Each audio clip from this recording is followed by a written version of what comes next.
So, Clint... So we're the Rampaging Idiot Pact, and we're playing fucking D&D. That's our new intro, remember? Clint sails a few days north with the pirates. They are, although a truce has been struck, they are very hesitant to allow the hag to remain on the ship.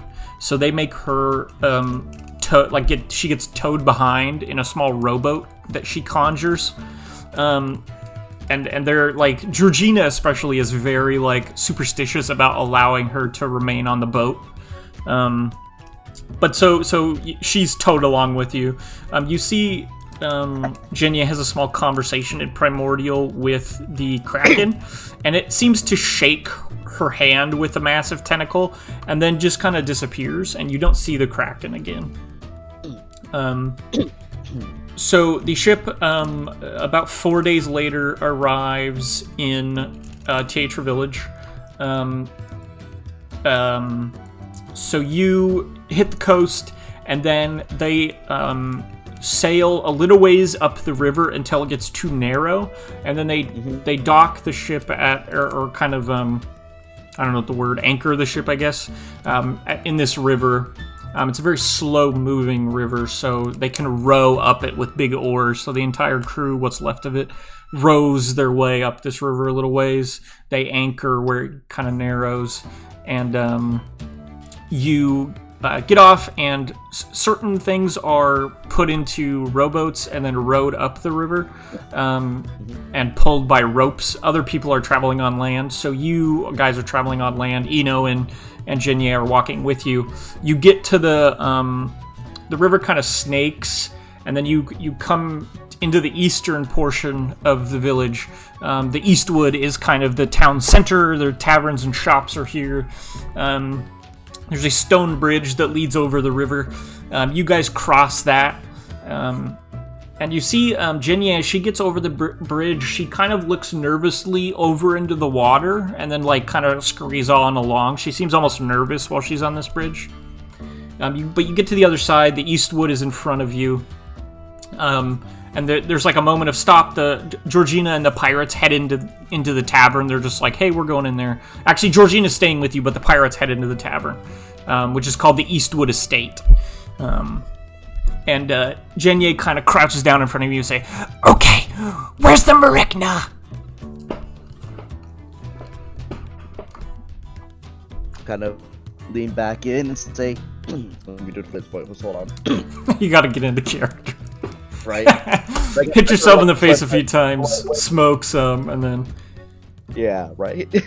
Hit that gravity bong AJ made. Well, if we knew that, it would be a lot easier, wouldn't it? She just kind of...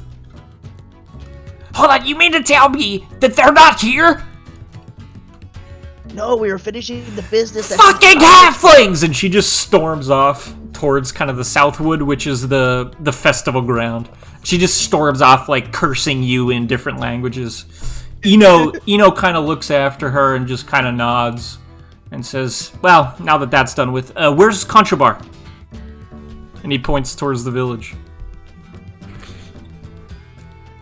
He says, Clint, we have to find Contrabar. Where is he? You think if I knew that, it would be a lot easier? He just looks at you for a second. He frowns and he gets in your face and kind of shakes his finger. And he points into the sky, fucking halflings! And he storms off towards the tavern. He'd be, I'll be at the tavern! And you see him storm into the village. Who's that? Who does know where Connie is? Who's that? Tool. Remy. Yeah, fuck you. So, Clint, you're left here with Georgina in the Eastwood. You could go over to the Westwood to kind of visit your parents and family. Georgina says, yeah, that guy's right. They yell at you a lot. You remember, I'm used to it. It's fine. I know my worth now. It was like thinking back on like the Frost Giant escapade and all that. Yep. I suppose he'd like to go, visit his family. Was his sister, kind of a deputy sheriff? Yeah. Starting to replace Calvin, and what were the other upgrades that were happening? in his family life and all that? That was it. Oh, so Eric, your brother had taken, like, your parents had retired, and Eric had started managing the mill. There we go. So you head over to their manor. It's built into a little hill, and there's a small farmhouse on top that a windmill has been built into. And they have other kind of properties now that they run a mill, a granary, and even like a wood mill and that sort of thing.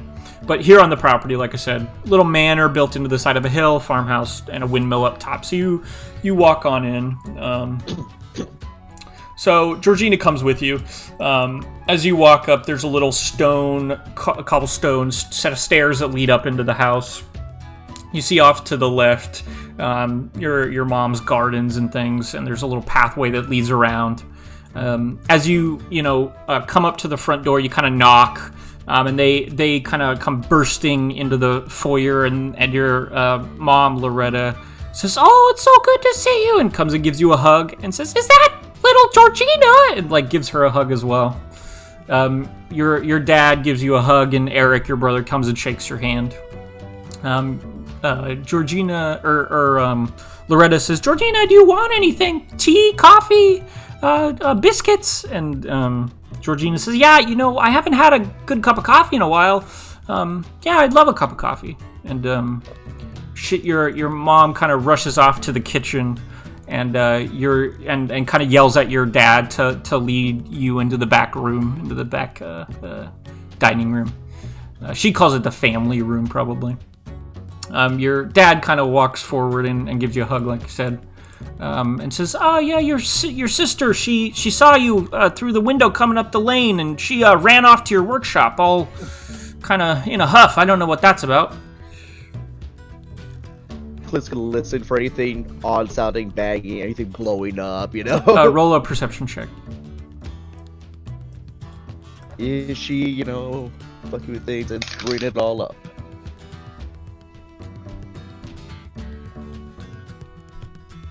What's that? I need my iPad. That's what it is. But that is a 7, so I'm not sure I know anything. I don't even know where my workshop is today. I'll look up Clint's perception. It's a +4, I believe. No, I mean it's a 3 plus, I think, 4. +6. Oh, okay. That's So, a 9. No, it should be a 7 + 6. No, it's a 3 plus 6. Oh, I see.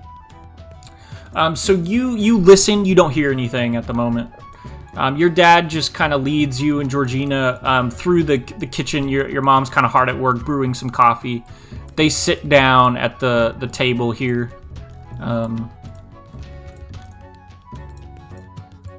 And you can kind of see out the window the stone-walled workshop that you built kind of off the back side of the house is still intact. So at the very least, Beatrice has not blown it to pieces yet. Yeah. Yeah. All right.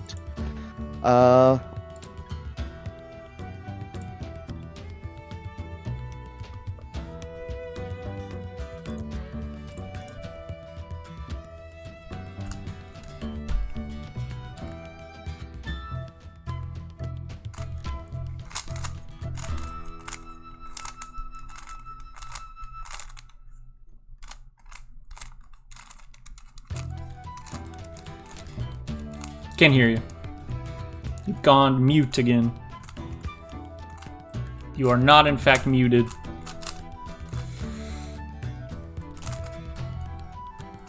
Still muted. Badger, get a better headset. No, you. Get a webcam, Morgan. Are you buying it? No. And then you are SOL, buddy. I just see James' mouth. Motherfucker.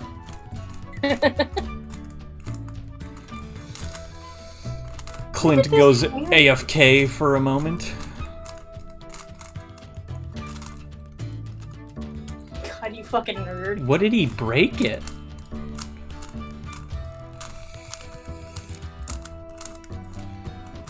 Oh. Badger, Shut what did you do to your headset? This now? Yeah, I can hear you now. Okay. I said I was gonna leave Regina kind of in the family room where my mom left us, and kind of tell her I'm gonna go peek out and see what my sister's doing at the. Okay. So you walk out the back door. So there's a door. Are you seeing what I'm seeing, James? Yeah, I got it. So you walk out the back. There's a little patio and a little back gate, and you can walk along the little cobblestone path. And you kind of round the corner into your workshop. Just roll a perception check for me.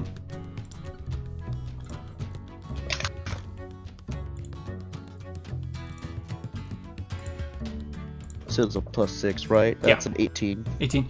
So you see she's are you doing the stealthy or you're just walking up? Oh no, I'm just walking in. Okay. So you see as you round the corner, she quickly turns around and hides something behind her back. And you see a set of keys on a key ring fall at her feet and kind of clink against the ground. And she's over by kind of a work table you have on the side. She says, "Oh, Clint, I didn't know you were in town." And she kind of sheepishly walks over and says, "When'd you get in?" Are the keys something I would recognize, that they look like my old keys to the shop or anything like that? Roll an insight check. And also like to see if I recognize any, whatever it was, or managed to see a little bit of what she was hiding. I'd also like to apparently throw my die across the room for my cat to find. Having a great day. Get away from there. What'd I roll? What'd I roll, huh? Tell me. 13 plus insight. Okay. Let me see. Close Clint's stuff. Okay, so that's 19, yeah. So, you see there are keys for, like, the house. You see there's keys for maybe various gates around town. But one key in particular stands out, and it's a couple of keys that fit the various chests that you have placed around the workshop to store things in. So she does have keys for the workshop here. Are they like my keys, or were they like forged to break into my stuff? They'd be your keys that you maybe left in your room, and she has clearly pilfered them. And what about to see what she was hiding? She just has her hand behind her back, and she comes up to give you a hug and kind of gives you a hug with one arm, and she very, she, again, kind of obviously keeps her hand behind her back. So I ask her, like, do I have any nicknames or shortened names I call her? I don't know. You can decide. Her name's Beatrice Westwood, so it's up to you what you call her. Imagine you have something, but maybe B feels like a good one. Bumblebee. Beatrice is a popular nickname for Beatrice too. Bumblebee kind of fits. She's kind of bubbly. And bumbly as well. Oh, Triss is just another popular nickname for somebody named Beatrice. Call her Bean. Bean is cute. Call her Bean. That's what I'm saying. Bean. Bean. So what's that? You got a present for me? Roll a persuasion check.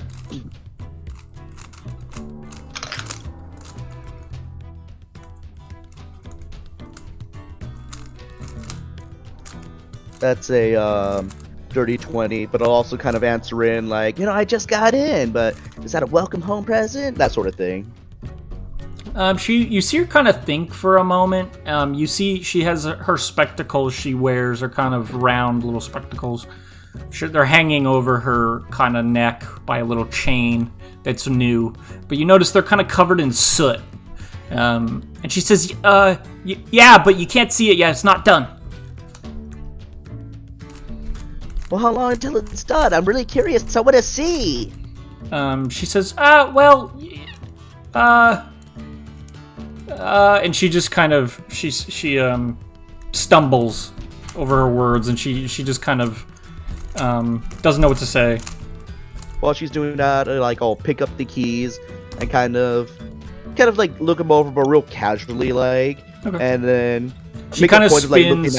She turns so that her back's always turned away from you, Okay. So you pick up the And keys I'll and make a point of looking more at the soot a little bit, like in an obvious way, not in a judging way. Be like, oh, are you like, hold up, like one of the keys to the chest here or something. Like, are you making it here? Are you like making use of all my old stuff? Like, what's going on? roll an investigation check.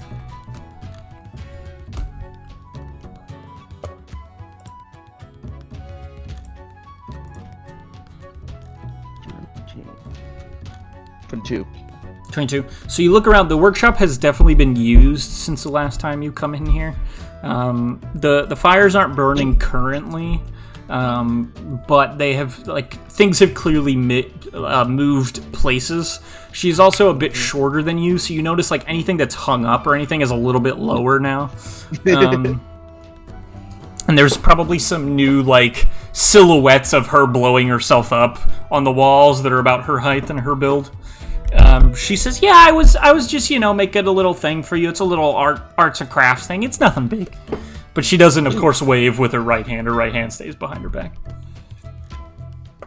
I'll offer to her, like, oh, like, if you need any, like, tips or tricks, I'm welcome to, I'm happy to help you make something really nice for me to take home.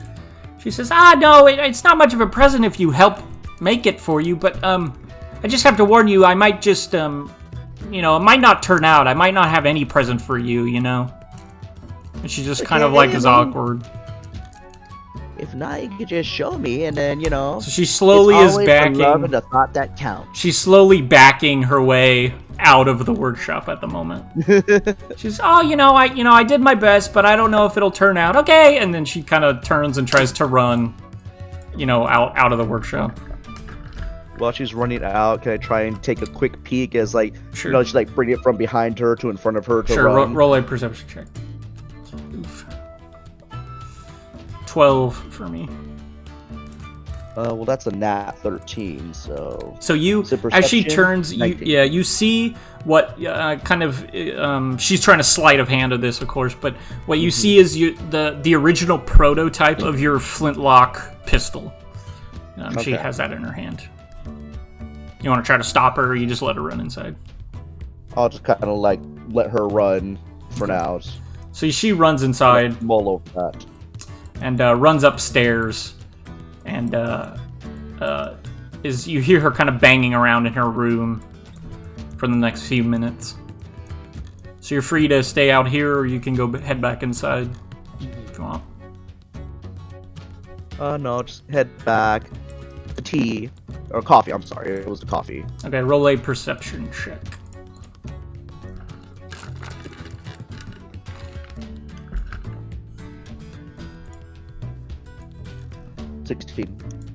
As you come in, you see the tea has been set out, and there's 2 cups of coffee.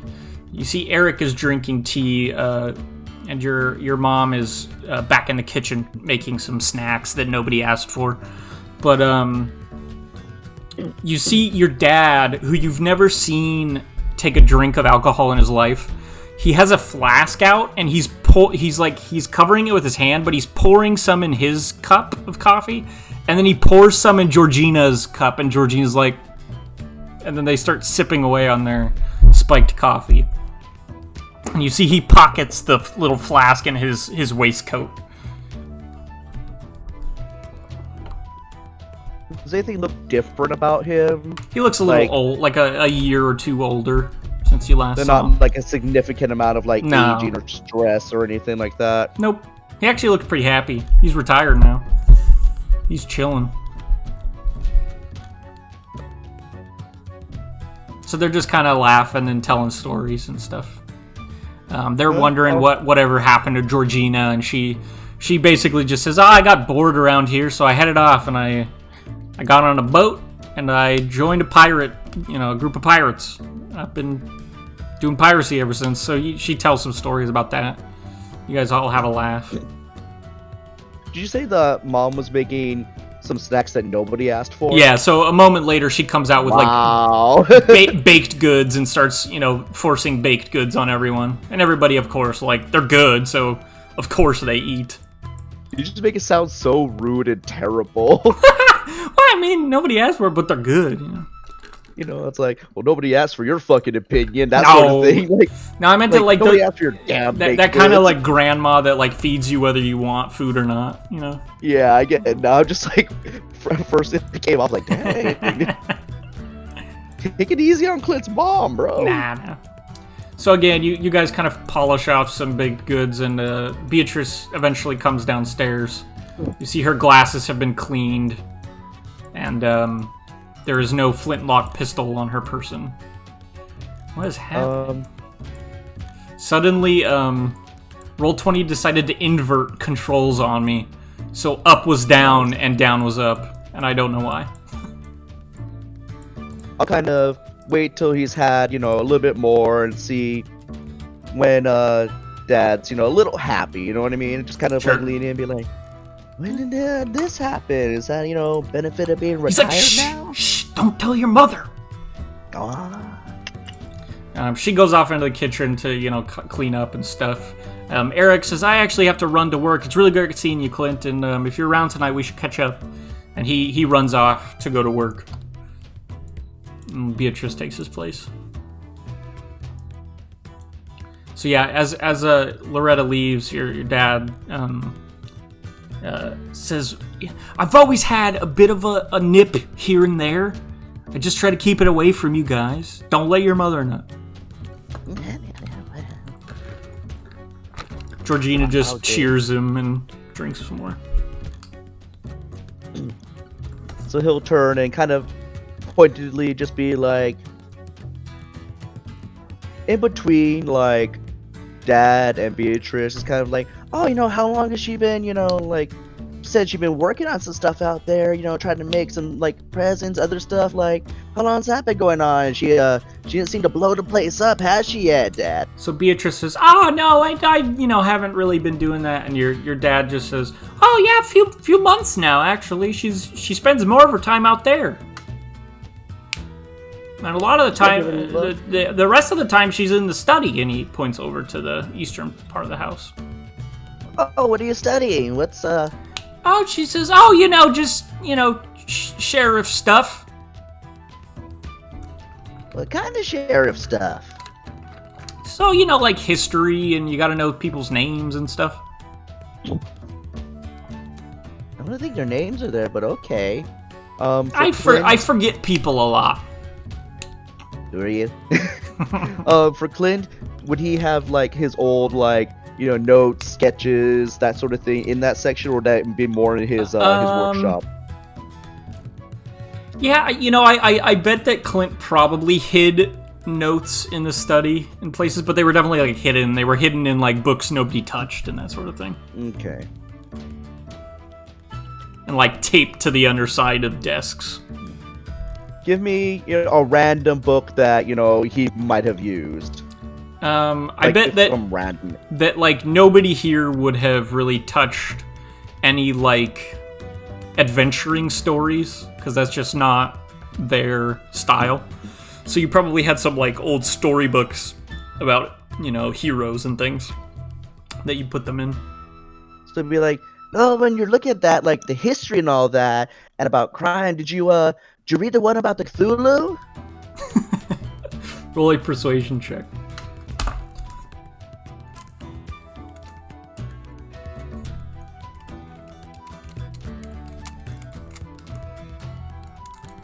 Uh, 14.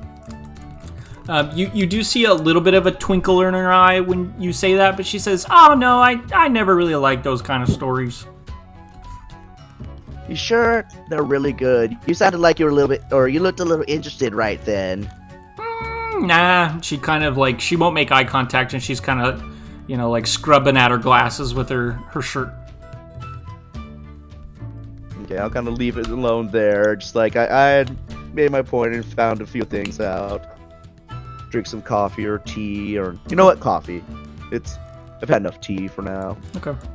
So, eventually these baked good things just turns into like a full meal.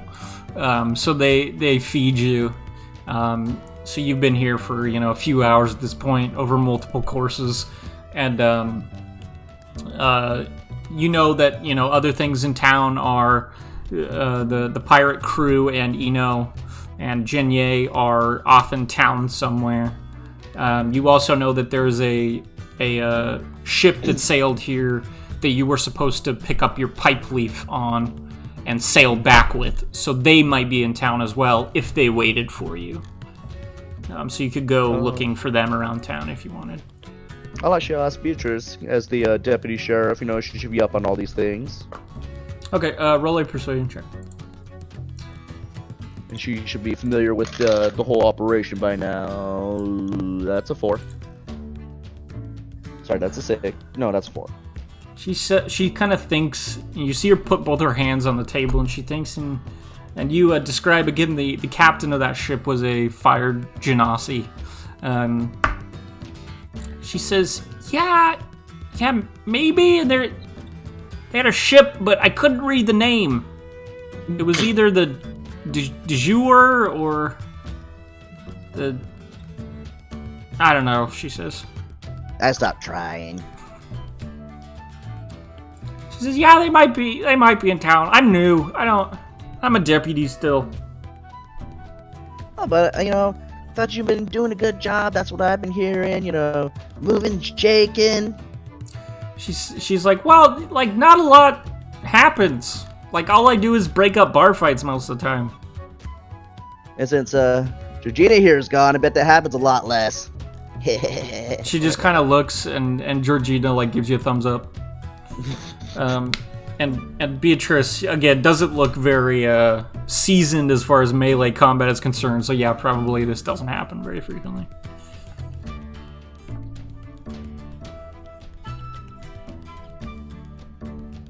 So yeah, she just kind of shrugs it off, like, new. So who would the actual senior sheriff be, like? So there just isn't one right now. Calvin was the only sheriff in town, and he didn't have a deputy. So she's like the deputy sheriff right now, and she's training, but nobody's training her. She's just yeah. So there is no proper sheriff yet.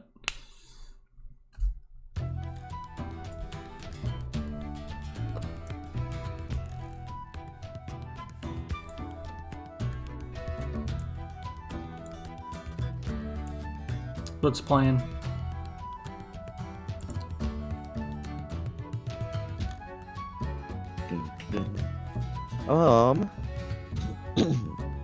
About what time of day is it? It'd be like late evening at this point. Okay. He'll just kind of say, like, he's gonna go out and find the rest of the crew and all that, and see what the plan is. If we're heading back real soon, or what they're trying to do here. Sure.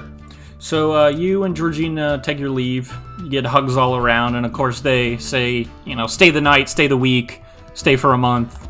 Your room is upstairs as you left it, although some of your notes have been, of course, moved about.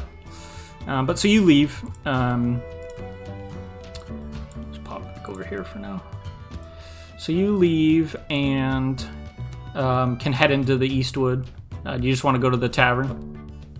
Yeah, I've only got the over map right now. Yeah, that's what I put it on. Okay. Yeah. So you head into the Eastwood. It's a little tavern in town, kind of in the center of the Eastwood. A lot of activity here.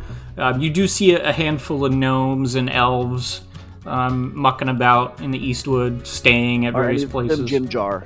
No, you don't think so. Give me one moment. I'm sorry again.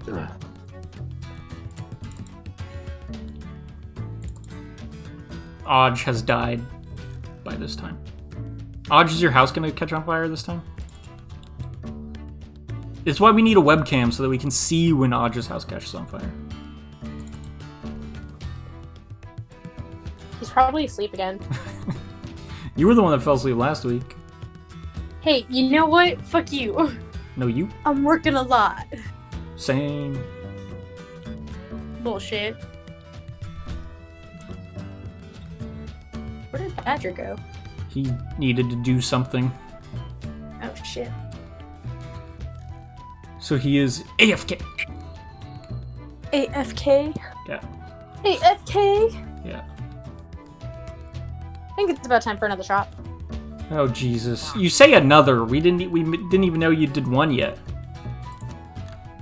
I already said it was time for a shot, but I'm also like 3 deep now. Yeah, boy. It's gonna be good. We know I make better decisions when I've had shots. And that's what I walk up hearing now. Yeah. God damn it, Morgan. I took my headphones off for 5 minutes. So, Clint, Your third shot. Clint, you walk into the Eastwood Estate. You do see Eno's over in one corner. He's sitting with Vilya, who is the fire genasi that captains the ship. You know that, again, Eno has a portion of your pipe leaf shipment coming to him. So he's clearly in discussions with her. They've waited around the village to see if you guys were going to show up or not for a few days. So, and especially because Vilya knew that Eno was a sorcerer of some kind and you were fairly scrappy. They waited around town. Their shipment is being loaded up the next morning. So you can leave as soon as you feel necessary. All right. Additionally, in the tavern is again the pirate crew, who is kind of also throughout the night going to interface with Vilya's crew, and we'll see what comes of that. They kind of make connections and things, but they still have a ship of their own, so they're going to stay out and do their own thing for now.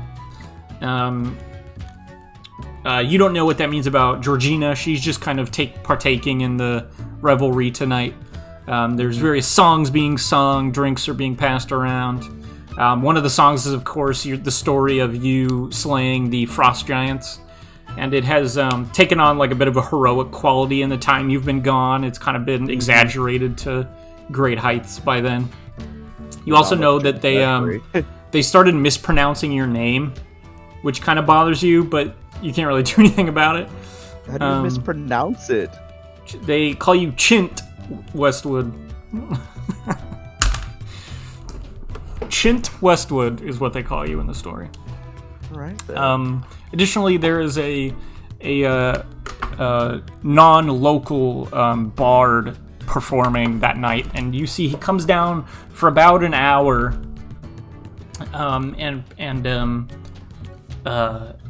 he does like a little fire performance and magic, so he's kind of a pyromancer to a very small extent. He does little tricks with fire and magic tricks and things, and as he's performing, Eno's not paying attention to him at all.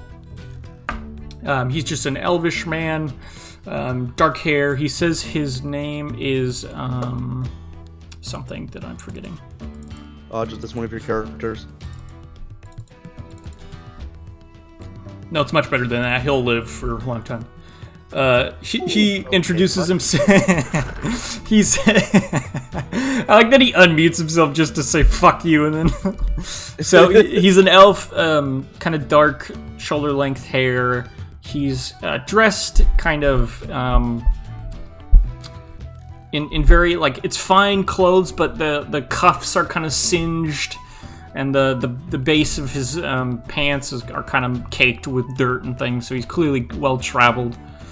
He says his name is Nakar Furaneth, but people here call him Furio.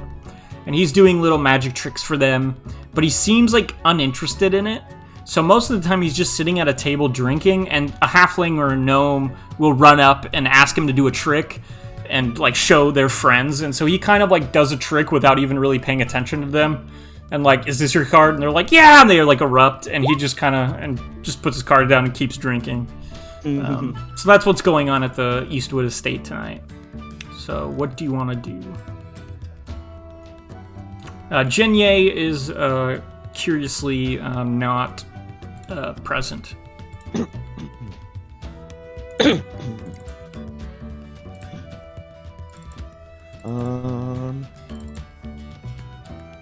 You still have to change it. And well, Clint will formally ask Georgina about joining the crew. You want her or to she join still likes her life of Vilya's crew? piracy. Or... Not particularly the Rampage Idiot Pack, but like come down the bar or help out, shit like that. She You says, probably- what do you mean? You want me to be a bar wench? Or, because that's not really... No. Like, maybe start something, more of a C division. See if there's something we can start up that way. She kind of thinks, and she Hey, says, guys. do you have a ship? Yeah. What's up, Margaret? Not related to D&D. Finish D&D first, and then I will. Yeah. God. Not time urgent, huh? I mean, somewhat. What does that mean? That doesn't help. Right? So, Cheeseburger. I Morgan, thought share before you're 4 shots in. What happened? Yeah. I'm already 4 shots in. Oh, fuck. God damn it. I have an opportunity to get a German Shepherd puppy. No. Can I do it? Yeah, I don't... Why are you asking me? When have I ever weighed in on any of your decisions? Is that a thing that I can do? I have 2 dogs. Can I get a third? I literally, I work at a vet hospital now. Legally, I Like- think they can't stop you, so... I mean, legally, they probably could. Like, What- my what- landlord. Oh. But, Are you not supposed to have any dogs? Yes. oh no, we can have doggies. They're already taken care of and everything. I don't know what our max is. Oh. And I'm thinking, if I get another puppy, is it the end of the world? Morgan. Because my Yes. friend's having pure German Shepherd puppies. Oh my god, I want one! Listen So get to the one, dark pussy. side. You Do won't. I want to do it. I want to do Do it. it. Then do it, pussy. Only on the short bit saying that I get to be the puppy's godfather, kind of like Mila. You're already Mila's godfather. I know. We'll never See get about to the new Morg puppy. again. She's like, Gracie might I fight wipe you for my it. German Shepherd's, golden-haired ass so I can't ever leave for anything except work. Wait, what? Yes, I can't play D&D because I'm busy wiping my ginger shepherd. Your ginger shepherd. Yep, yep, I just stroked. Honestly, Never mind. I would want one of those. A gin- A ginger shepherd. I would be okay It's with like, that. it's like, Justin, show me, please, the way through my ginger shepherd. No, legit, guys. I get free exams and vaccines and 50% off surgeries and all the super expensive Yeah. shit. I could totally have a German Shepherd puppy. Okay, And it's Morgan, fantastic. And Morgan, this thing you is get all so of that. about People. Morgan, you get all of that, but what do you get for the dogs? Fuck you. That is for the dogs, you bitch. But actually, funny story. Oh no. Really good right. medical for my Mute dogs. the stream, because right? Free almost everything, but 50% off the expensive shit, surgeries and shit. But the medical that I get through the company is trash. Oof. Yeah, 'cause Yeah. they care about the animals and not the animals that work there. Yeah, my dogs have better healthcare than I do through this company. Which I'm not mad about by any means, because fuck Watch her it, get I'm fired for healthy. shit talking on stream. What? Fucking- Are you streaming this or No. just recording it? Just I was gonna recording it. say. Oops. Clint is Hey, suddenly... hey, they don't know what company I'm talking about. Yeah. Okay, can we refocus now, Morgan? Damn. But we- Get a German fucking dog. Shepherd puppy, purebred. No, you. Alright, Okay. fine. You're Who a keeps Everyone's gonna be moving, like, wow, Clint? that's purebred. That's so much better than Mila. Well, no, I love Mila to the death. She's my favorite in the world, but I don't know what to expect with her. Is she gonna be pity or is she gonna be shepherdy? She's just a good girl. That's all she is. I mean, if it keeps up, she's just gonna be ugly. Oh, fuck you. Fuck you. I'ma fight you, bitch. All right, we're okay. Morgan. You can't because you're busy wiping your Morgan, dog with so your golden permission, hair I'm ass. gonna re D&D. Alright. Okay, Time. Clint, what do you want to do? You're in the tavern. I would like to wipe the ass Have your of a German webcam stop shepherd. working. I'm reloading, sorry. Oh.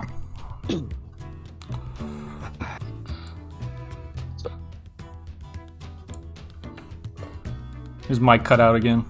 It's over. No, it didn't. Okay. Look at my cat getting off the bookshelf like, bitch. Rip cat. Yeah, about to be. Everything about animals today, huh? Anyway. Clearly. Half off surgeries. So again, this bard is doing little magic tricks, and there are of course local people playing music and that sort of thing. Kind of ask him where he's from, I guess. He kind of just lazily looks over at you. He says, "I'm from a village to the east, northeast, whatever. Would you like a trick? Silver piece a pop," he says. I'd just like to trick of what the name is.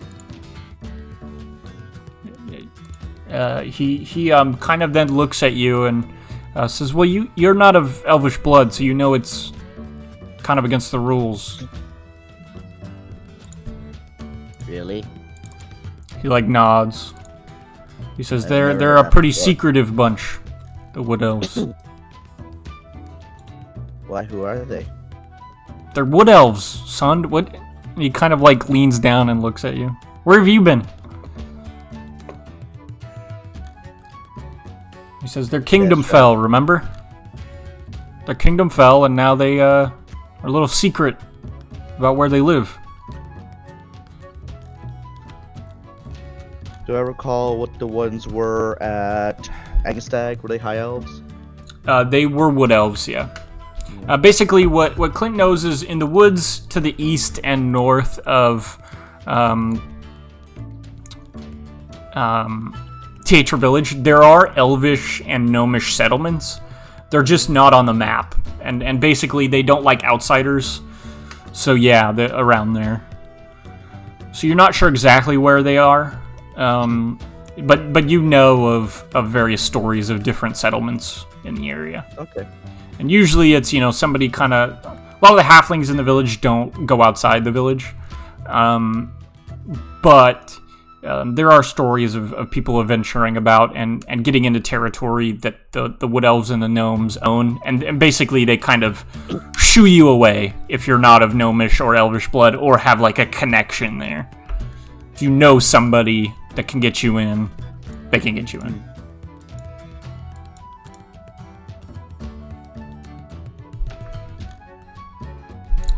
Yeah. He's from there. Just ask him, where he's been around traveling. Does he just come here and around, the upper end of the continent? Or has he gone further down, south to that part of the western continent? Roll a persuasion check.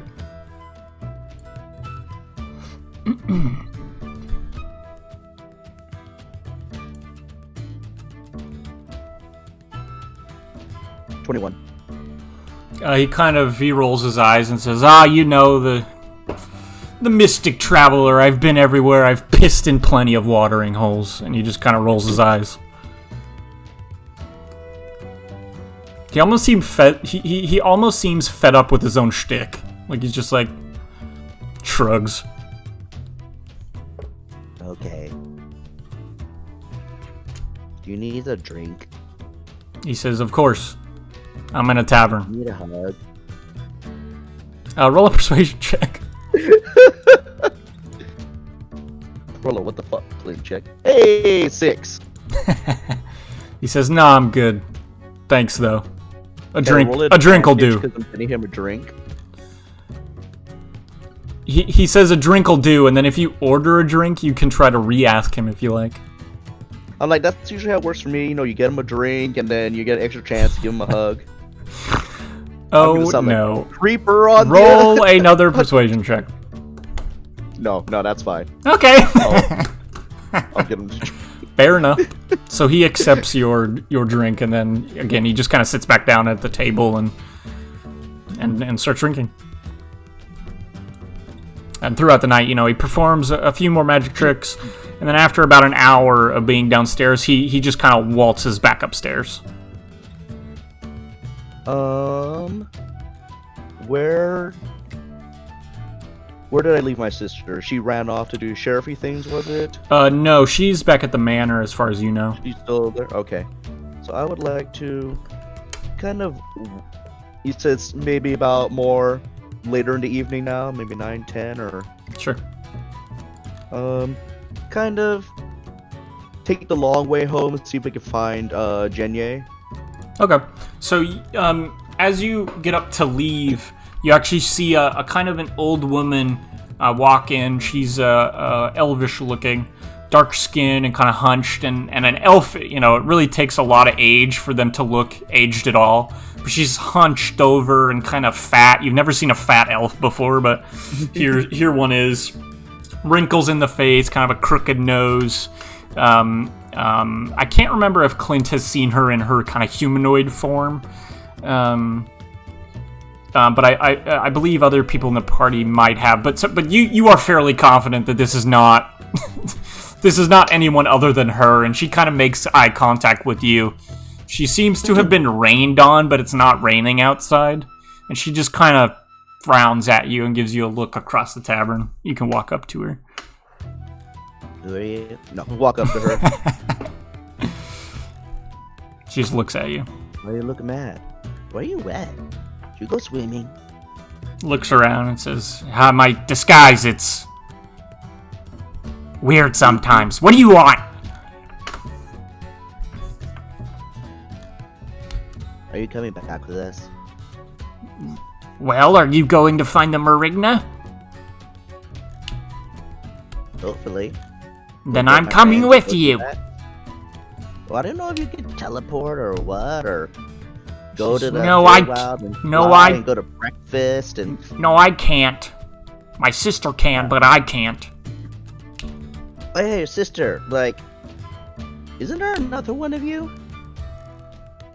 You'll have to be more specific, she says. Well, one of the dead ones or one of the alive ones? The live ones, I remember, so it was Agatha. I knew she was all along. And then there's Jenye, which is you. And then there's Padre. And then, isn't there Ob? Or is Ob the one that's green and she died first? So, Ob was the sea hag, dead. Okay. The green one who died first. There was I always forget the name of the green hag that you killed the first time. But there was the green hag that you killed, which started all of this. Ob is the sea hag. She's the one that disguised herself as Balthazar, but the eye patch was on the wrong side. Originally, you didn't give her a name. Yeah, it was unnamed green hag in my notes for a long time. I don't remember if I ever put a name to her or not.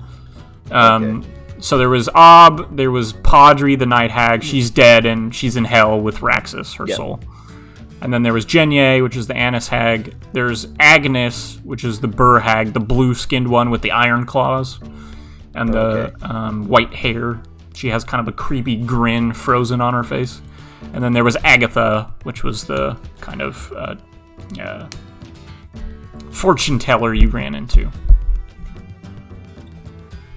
So Jenye will confirm that information, that Agnes and Agatha are still alive.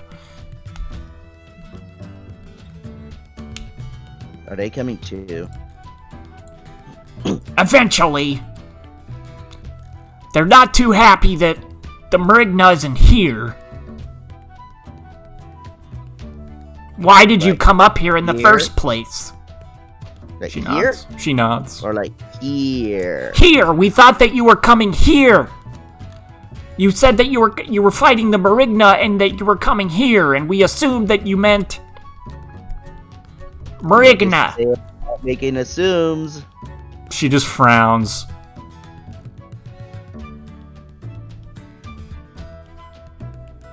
Can Agatha bring Nero back? I don't know who that is, and I don't care. Killed Nero's mom. Sounds like something I would do. Not you, it was Agatha. Oh, she probably deserved it. Clint just draws something. No. Draws what? A crossbow? Yes, we have a huge bar fight right there with everything. Okay. Be like, okay. Okay, she says. She waddles off into the tavern. So, did you want to head back to the manor then? I want to go find Beatrice, yeah. Okay. So yeah, I'll head back to the manor. So your mom and dad are probably asleep by this time. As you walk in, I'll get Minnie set up here. Just give me a mo. As you walk in, your sister will be kind of in the central room. She's sitting in a kind of a kind of cushiony armchair, Big ass house. smoking a pipe in front of a little fireplace that's crackling. Just kind of eating snacks, eating baked goods that are left over, and smoking a little pipe. Is it pipe It's probably like a little cigarette, like one of those little cigarette sticks, you know? Yeah, and it'd probably be pipe leaf, yeah. Okay. Do his way in. I'll put out a Clint mini in a moment. I was Yeah. your brother's one set up because I accidentally deleted him.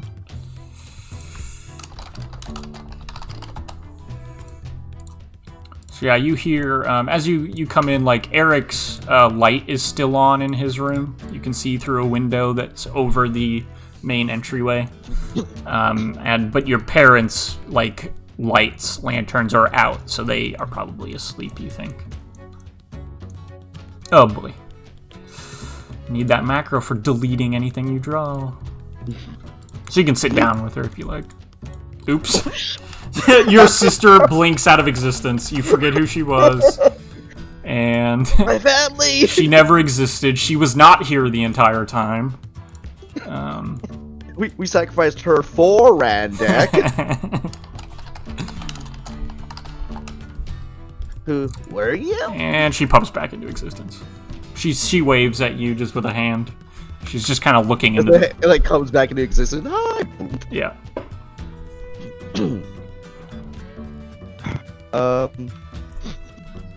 Is it so? It's pipe leaf. He'll kind of because he lost his, kind of reach out. You know, if he can take a hit or two. He says, Yeah, like, she passes you a little pouch, and she has a bunch of like pre-rolled cigarettes in there. Just gonna smoke with her for a few minutes. I'm guessing, kind of just in silence, and then eventually. And I don't know if she's built enough of a tolerance to this for it to not work. Kind of casually ask her about, like, so let me see it. How long have you been working on it? Okay, what do you think the DC for her weed should be? the DC one at 15. the one in the bar is DC 14. The one that you have at the Westwood. We both just said DC 15, so I guess DC 15. So I rolled a 13. So her eyes are a little red. And sorry, what did you ask? So she's clearly been smoking for a while. He wants to see it and asked her, like, how long has she been working on it? Sorry, working on what? The specifically? pistol. She says, I figured out your secret.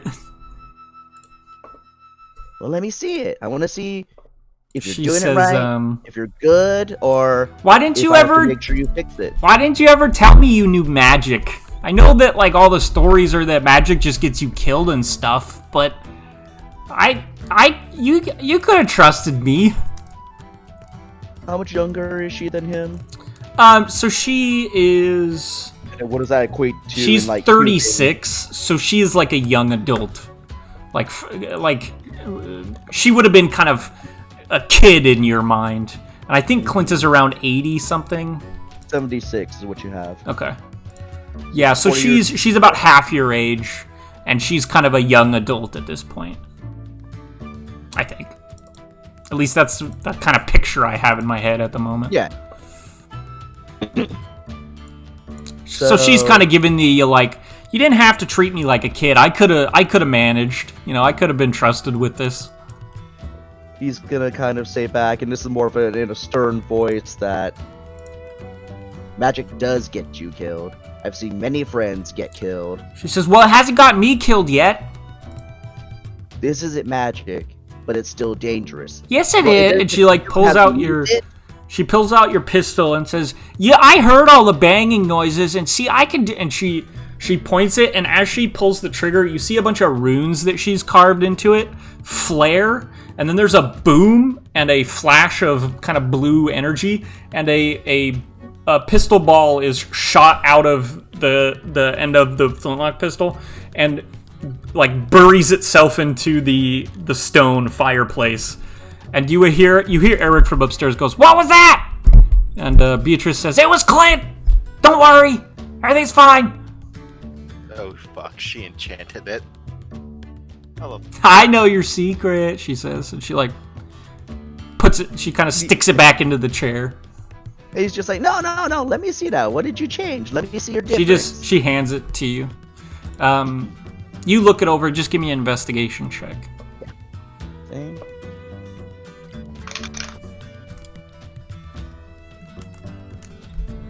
It's high. That would be a 6. Okay. Well, at a 6, what Clint would notice is, again, there's been runes carved in the wood and the metal of the flintlock pistol. This one, again, is not put into a crossbow frame. It was kind of your first prototype, so it's really rough and kind of blocky in design.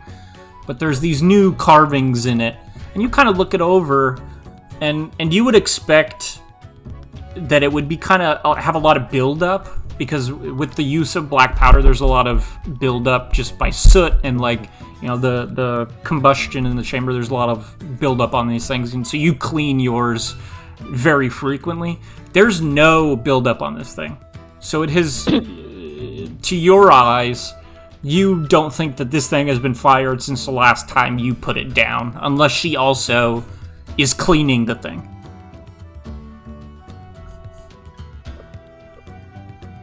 So did you make this one yourself, or is this my old one? No, that's your old one. I just figured it out. And Clint obviously did not put the runes and shit on it. Yeah, no, you did not.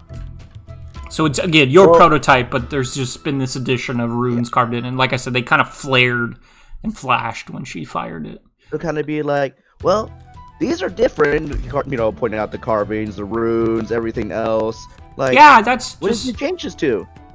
I didn't do those. Yeah, I did those. It wouldn't work without them. Well, how'd you do that? What are those exactly? She just kind of says, what do you mean? Didn't you? Isn't this how you... No. She kind of like thinks it. She's, well, I guess I don't really remember where I learned them, but I learned them. I think. Can you get insight on that? Sure.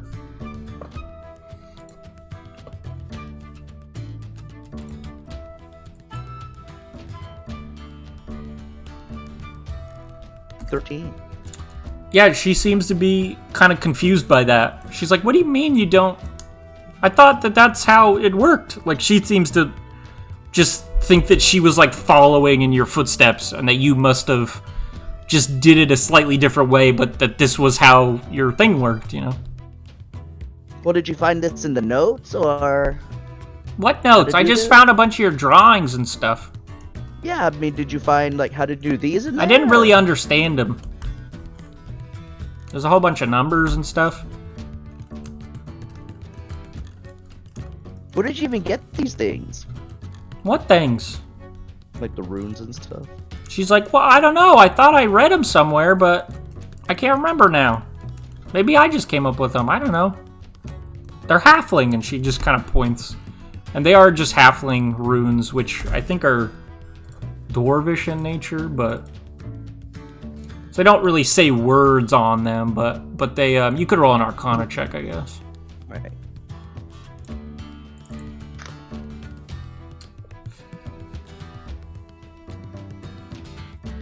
Oh no, so halfling actually uses just common characters. To Clint's eyes, you know, in common and in halfling, they don't say anything specific. They look like runes that you've seen the other your friends kind of look over and pore over. You never really understood what they were blabbing about, but somehow they could come up with the fact that if there's runes on something and it doesn't spell something, that means it's magic. So this thing is magic, is basically what Clint would think. And Are there any like actual magic casters that I can recall in the village? Not really. I mean, there's probably little stories, but nothing like this. Nothing that would create a functioning firearm. She says, "Well, so how did you do it without the runes on there?" he'll kind of interject first. Where did you find this? Whoops. Like The ceiling? holding the actual pistol itself. He said, well, I picked the lock on your chest downstairs in the workshop. Found a bunch And of your is old that stuff. where- Yeah, that's where you would that have where left you- it. Again, it was a prototype, so you would have... It was like a proof of concept, you know? So it's like... I imagine it's really blocky and, like, unwieldy and, like, not, like, ergonomic at all. And, like... So it's just kind of this horrible-looking thing. And he'll say, well, come show me where you found this, like, exactly. Like, Okay. let's look through my stuff, like, what else I have, and then I'll kind of tell you. Yeah, so you go out, and again, it's under the workbench, so she leads you over, and you think that when she was out here initially, she was probably trying to hide it. So she shows you it's just a foot locker that you had, a big chest. You have various, different projects in here, a lot of clockwork stuff, old clockwork projects, and you would have buried this thing underneath all of them. You root through the chest. There's nothing new, and there's nothing else missing that should be there. It's just a bunch of your old projects, and then this pistol. The other one, too. Looks like there's two. So that's just another work table, Okay. but there's no chests under that one. I just found it under there, under that stuff.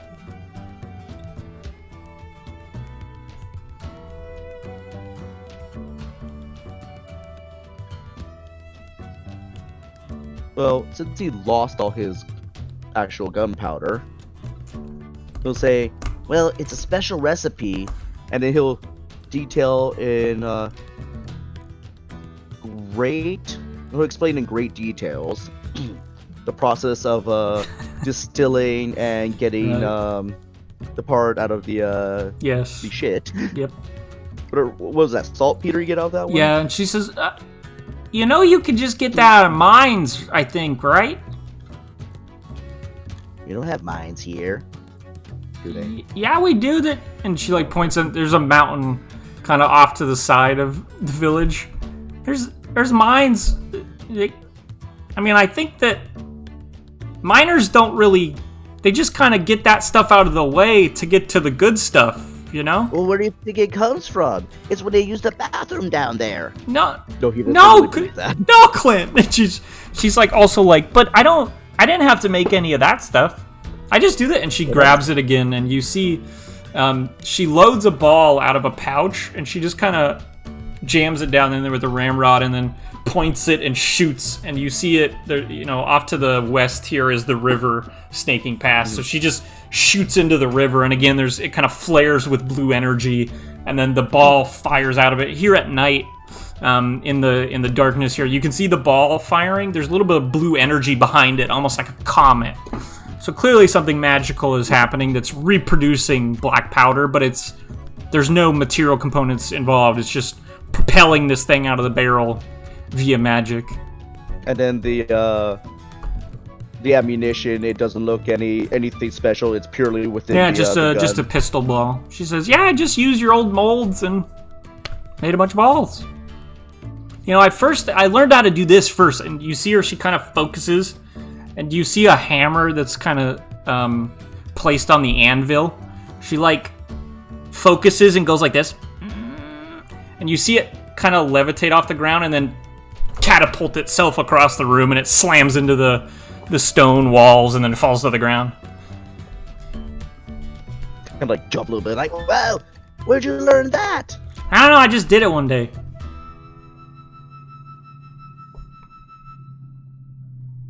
You didn't do that? You can't do that? Oh.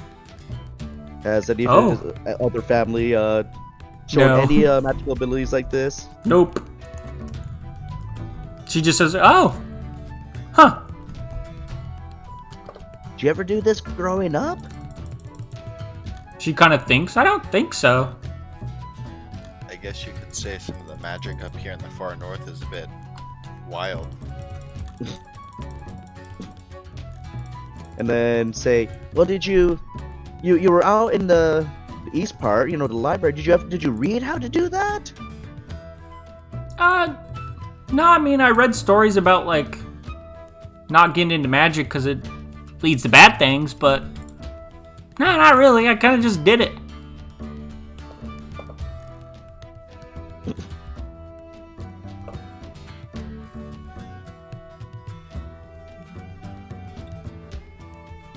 Can you make... And he'll like grab one of the things too, like the pistol ball, and say, "Can you make this just shoot by itself without this?" She kind of goes like this again. You see it kind of, in your hand just fire across the room, and it hits the wall with a bit of force, but not quite as much force as like if it was actually fired. Mm-hmm. But yeah, so there's some sort of magic that is maybe if I was to use a word, is catapulting. Is acting as a catapult. If I was to put it on a scale of 1 to 9, it would be 1. A level 1 catapult. So it doesn't come with as much force as maybe the pistols do. But when she fires the prototype pistol, it has similar power to your flintlock. So the muzzle velocity is enough that you can kind of follow the ball with your eye. Mm-hmm. But so when she fires it, it's almost like a tracer round. Like there's a little bit of a tail on it, and it's blue in color. Okay. So Clint's gonna say, "I need to take this for my friends to see. They can do these same things, and they." No, but I want it. She says. Things. A lot better. What if I have to defend the village? And he'll kind of take her in, little hug, No, don't hug me! You're taking my thing! And she just kind of struggling. He'll kind of hold it out behind him. Bean. She's reaching for it.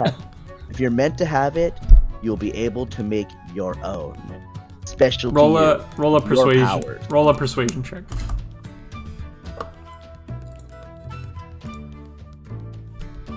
Can I give advantage? Why? Because that's a solid idea. I will give you a d6 because I feel like you've handled this encounter well. Happy, Morgan? Yeah. Cool. I'll use it now. Whatever. 19. So she just kind of, her arm is reaching for it, and she's like, and it just kind of falls limp. She says, "Oh, right. Guess you're right." She just kind of pouts a little bit, but she seems content. And he'll thank her for, showing him, that there's somebody here worthy of taking on the work and changing it, make, talking it up a little bit, make it better, put your own magic into it, etc., etc. So she kind of perks up a little bit. She says, "Yeah." And say, you know where my notes are, all those things. You see how this works, and then how you make it work. You'll be able to do this, and that's when you've earned it. You earned your. She kind of thinks about your right it. and your abilities. Okay. Family hug it out. I don't know. She hugs you. You guys can head back inside if you like. So, what do you want to do now? Head up to your room. It's as you left it. If you scroll down, there's a little room I have built for Clint. We're at the second story. The left side of the. Oh, I see. So yeah, there's a second story, and then there's the upper floors and the hill as well. If you keep scrolling down, so there's a little on the side, kind of in the garden, that path. There's a little path that zigzags up the hill. There's a farmhouse up top, and I haven't built any of the upper floors of the windmill yet, but that's what I got for you. Nice. So you head upstairs. Your room is as you left it. Like I said, Beatrice is kind of rooted around up there, so there's signs of her meddling about. But other than that, everything's as you left it. No, yeah, that's good. Okay, so you go to sleep. Still sleeps. You wake up the next day, and what's the plan? Your mom serves breakfast. Everybody eats. Georgina comes by to eat with you guys. Your mom like well, turns one day breakfast into a multi-course meal again. like a full English. Yeah. What was the plan for all the sailors and everybody to head out soon, or? So and then again, Beatrice takes her breakfast in the study, which is this room over here, if you can see that, James. Yeah. So she takes her breakfast over there. But your mom is kind of doting on you guys, and Georgina comes by. And sorry, what was your question? What was the plan for the sailors and the pirates and all them when they wanted to head out? So I was assuming quickly. Georgina comes by, and actually Eno comes with her and kind of stoops just a little bit to get in. Again, there's high ceilings in this place, so it's not too bad. Clint, who let you in? He says, your mother. Oh. Okay. And Georgina says, he came with me. You see, your mom brings Eno a cup of coffee, and he starts sipping on that, and he says, thank you, ma'am. She brushes back to the kitchen. Eno says, they're loading up cargo all morning. They're ready to set sail as soon as you like, Clint.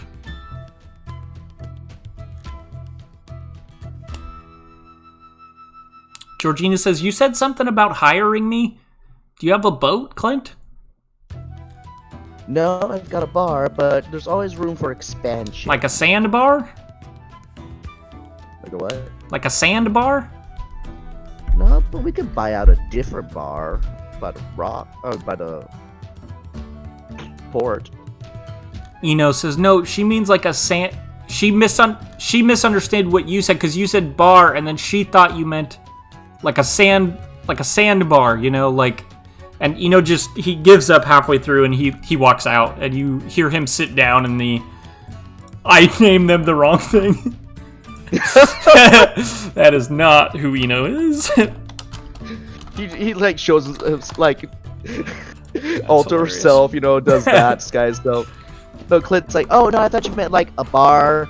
On the beach, you mean like a tavern? Like a tavern, like a she said. Sandbar. Yeah, I thought, Georgina says, I thought you meant a sandbar, but you meant a tavern. Yes. Oh, well, I'm a sailor, Clint. I don't work at a bar. I don't cook well either. Didn't know if you wanted, something else or find different sailing adventures, but okay. She says, well, if you have a ship, you can hire me to work on a ship, but Eno says he doesn't want the other ship anymore, so they're looking for a new captain. I guess technically you're the first mate, still.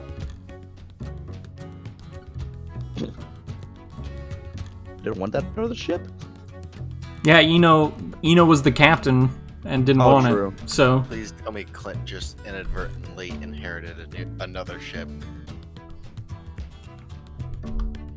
Well, we took the other one. Well... by force. They were giants. Did they deserve to have it? That's It's racist. Yeah, they might be giants. It's For real, super dude. racist.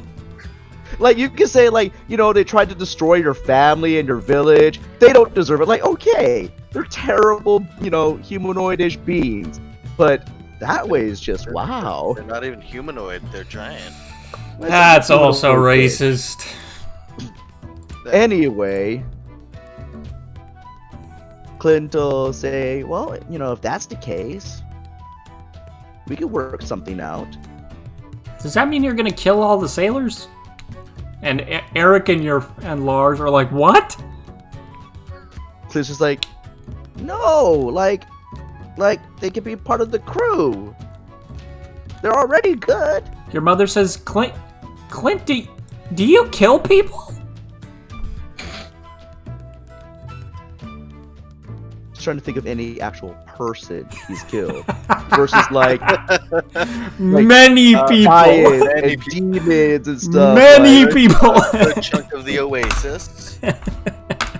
You know what? I wasn't there for that. I'm failing to remember specific people he's killed because he's killed so many. or because it's been so long. Murder hoboism in action. Try not to. I think it's Kill safe the to thing. assume that Clint has killed many people. You killed the Kill the green thing. hag, and that was a person. That's not a people. It's a hag. No. What happened? Clint will say, "Mom, do you remember the giants here when it got cold?" She and just the kind of frost blinks. She giants?" has like Coke bottles, spectacles, and she just blinks. Oh yeah, those blue people. They broke the front door.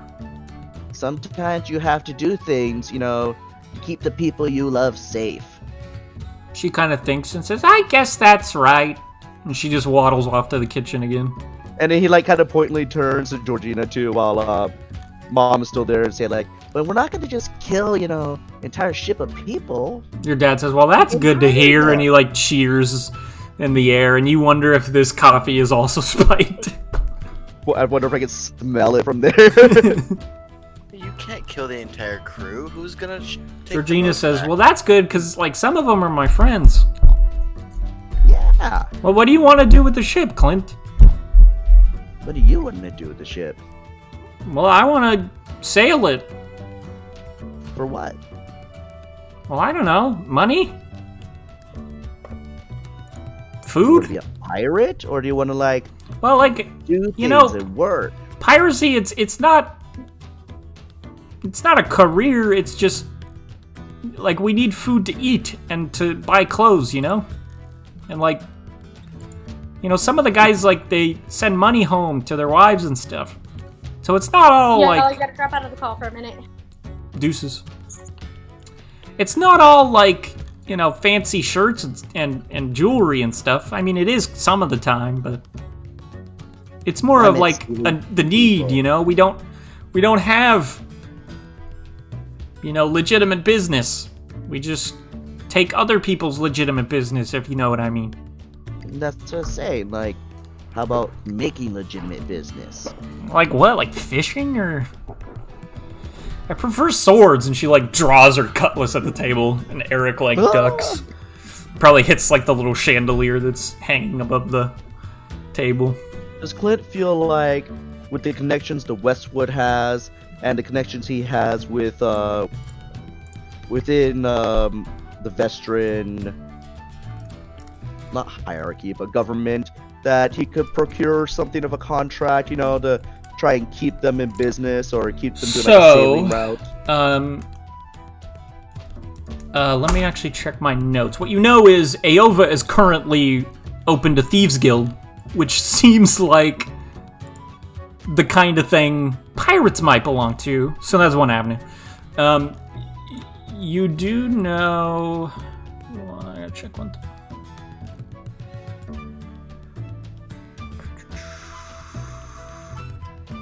So there was an incident down in the bar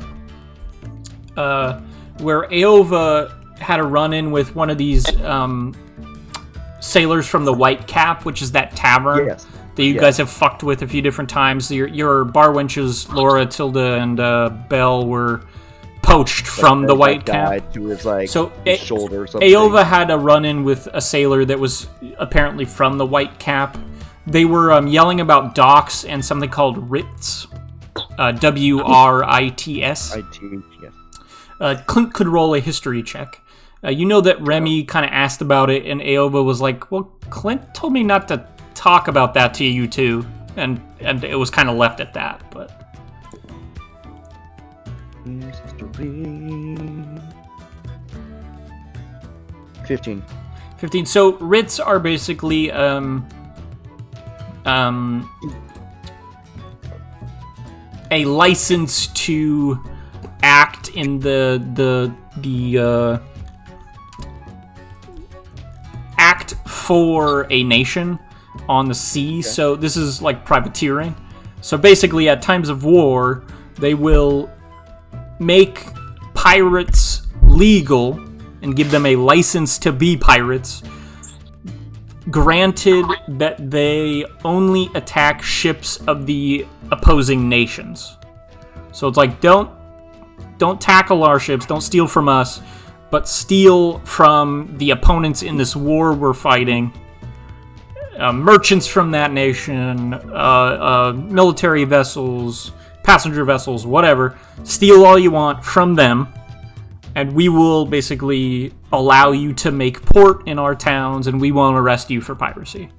So writs might be this kind of thing. Now, of course, you can be licensed to do other things. You can be in the Navy, and you can, In the Navy. be various attached to various governmental bodies. But you think that privateering is kind of in that ballpark, basically. Or even at Niage. What? Even at Niage. Seems pretty wizardry. So yeah, Clint will say like, yeah, they've got people who have a few options, different things, you can explore. You can come in and talk to the business manager. Roll a persuasion check.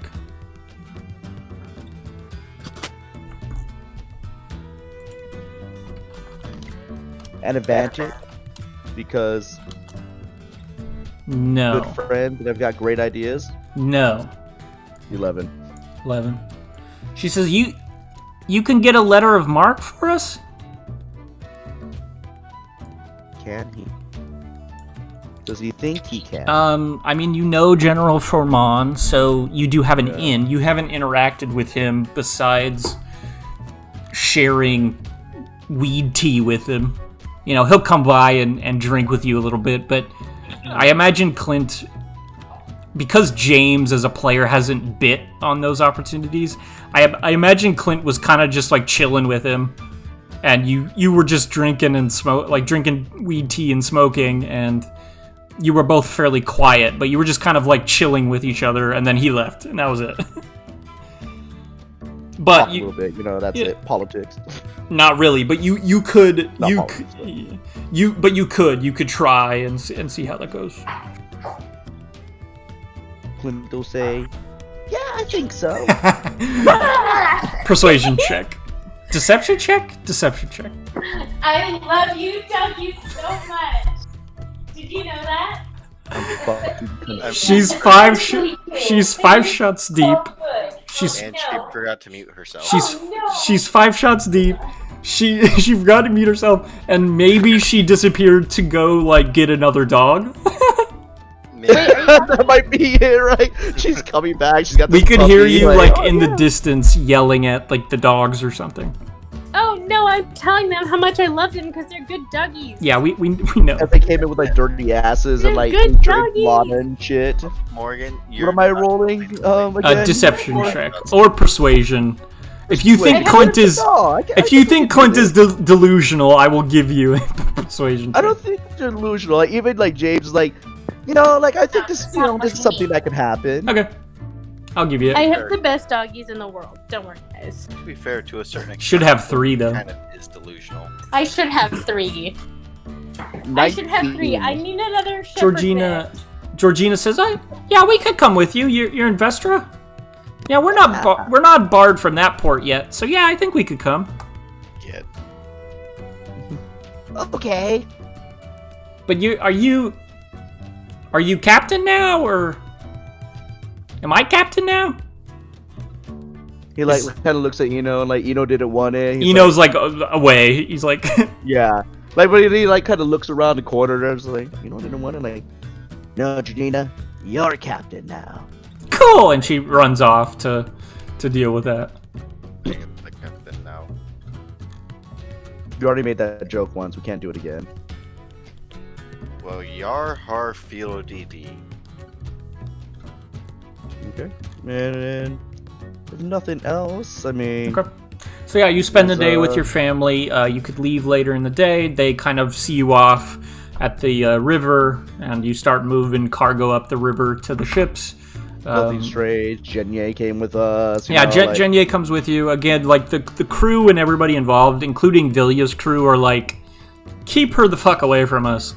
So she's towed behind in a rowboat, but by herself. Yeah. She's just she's in her human form and just pouting and again, it's as if she's being rained on. Her clothing is just wet, her hair is wet perpetually.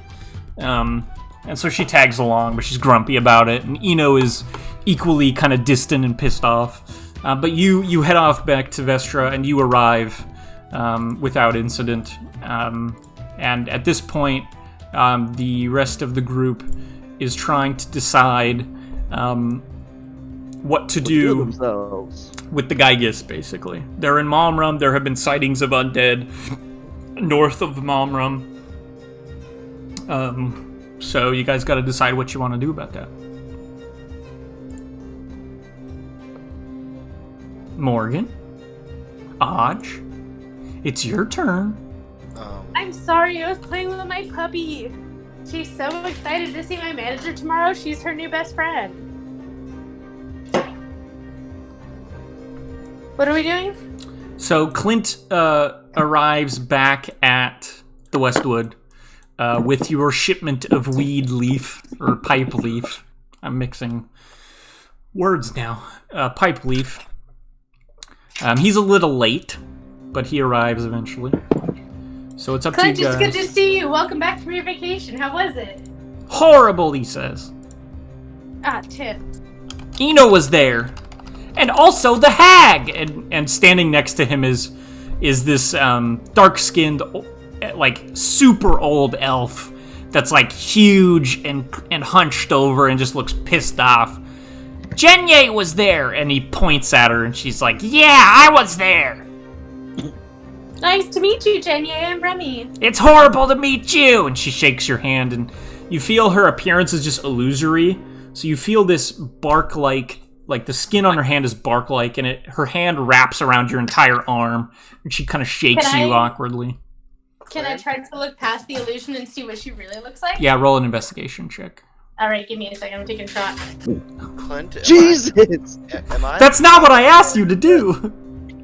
What's that? Hold on, let me take a shot test. You say that you brought a hag. Is this the person you called a hag? What? Who's asking? Wait, what am I rolling again? That'd be Arya. Investigation check, Morgan. 13 plus. 13 makes it. So her disguised self does kind of fade, and you can see the form of the giant Annis hag standing there, just frowning. Clint will say to Arya, "It's a long story.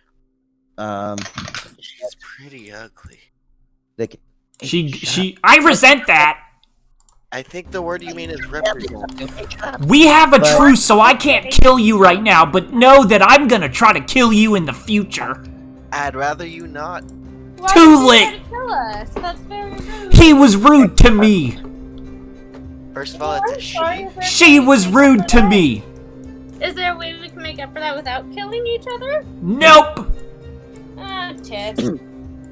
Well, I hope we never have to come to that point then.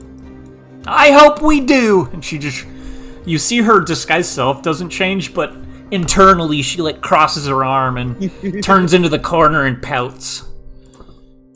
So it's a long story, but they might be able to help us get rid of Marigna again and solve our problems. Oh, okay. So Jenny is a friend. Nope, she says. She doesn't like look at you. She's still looking at the wall, but she just says, nope. Her sister Remy's killed Nero. just gonna assume everything she says is the opposite of what she means. That's what happens when you're drunk. So It means yes. You Oof. fucking creeper. That's the second strike Oh, you've said that's right. tonight. What? What? That's the second creeper thing you've said tonight. I was putting it out like as Remy like doing Yeah, these yeah, things, yeah, okay. Yeah. Yeah, Consent yeah, is yeah. important. Consent is important. Is it though? It definitely is. Yes. Don't say it like that. That's bad. Morgan, yes, it is. We're gonna get banned Don't from. worry, guys. I'm racist.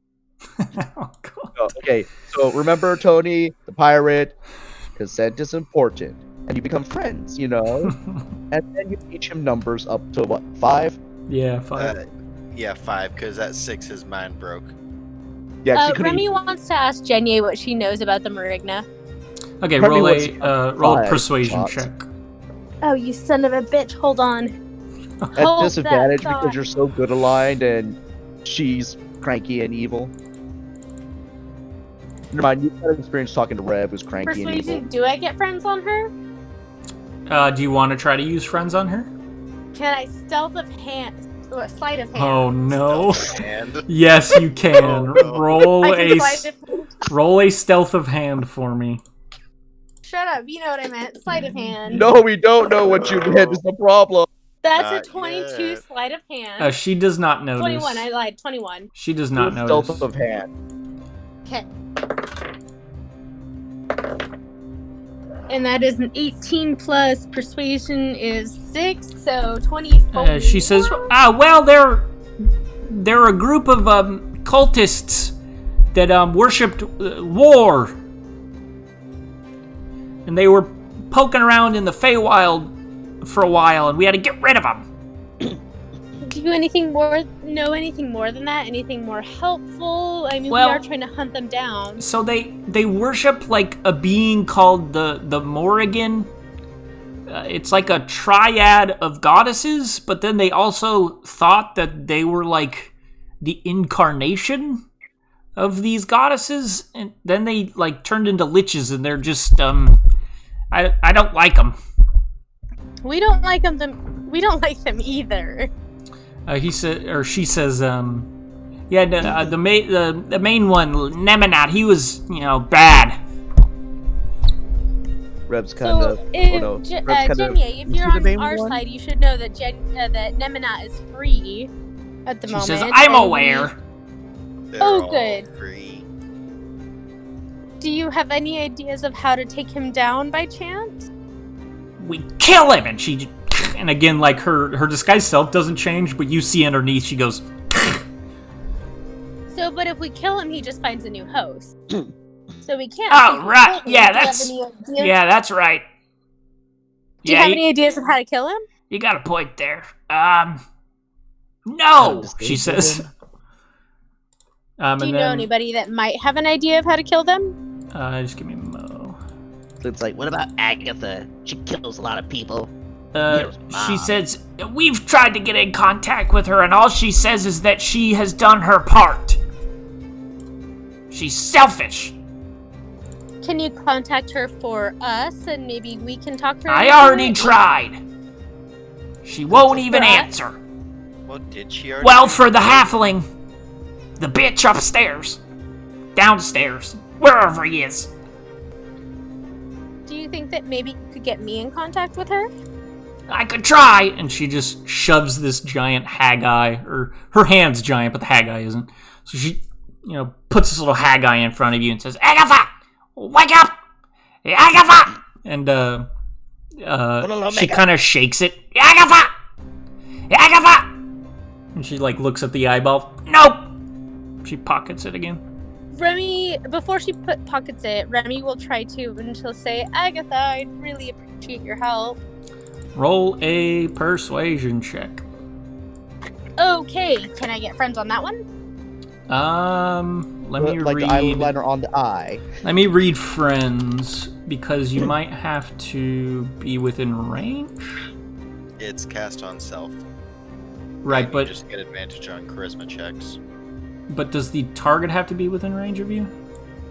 I don't know. I'm looking it up. Hold on.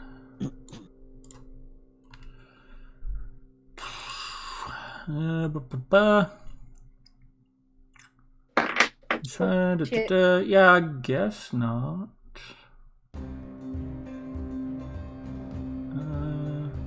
I guess not. So, friends? Yeah, I was seeing if it said that you had to see them or whatever, but yeah, so advantage. Okay.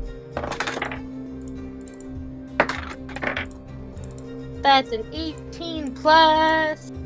That was actually really good. That was an 8 and then an 18. Or not. Yeah, an 8 and an 18. 18 plus 6. 24. So another 24. 8 and then a teen. Okay. So, let me take a peek at something really quick.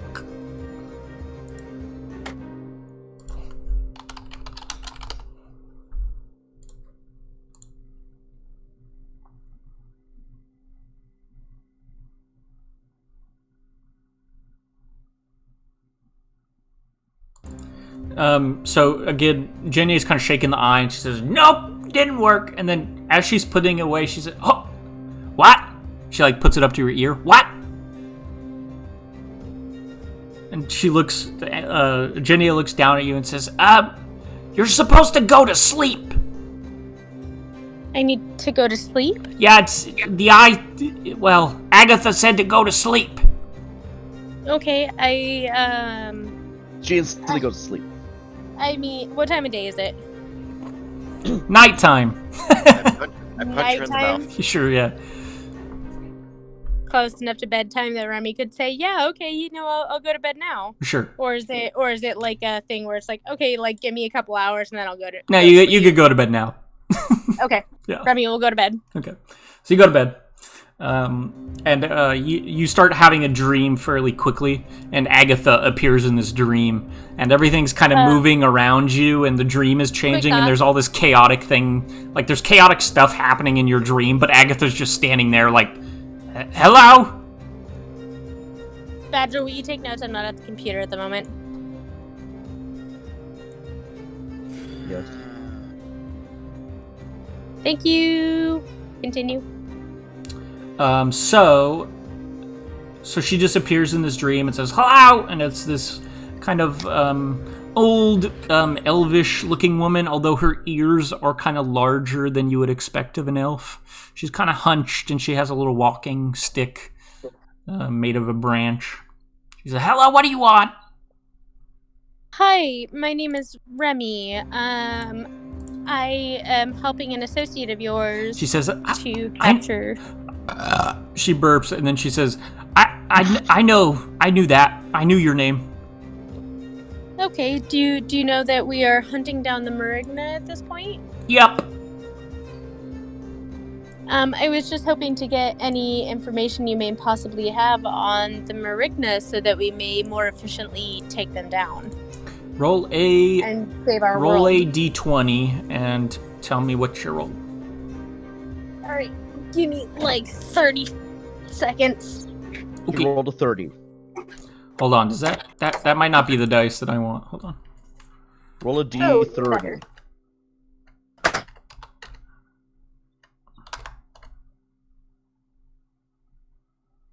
I can't do math right now. Hold on.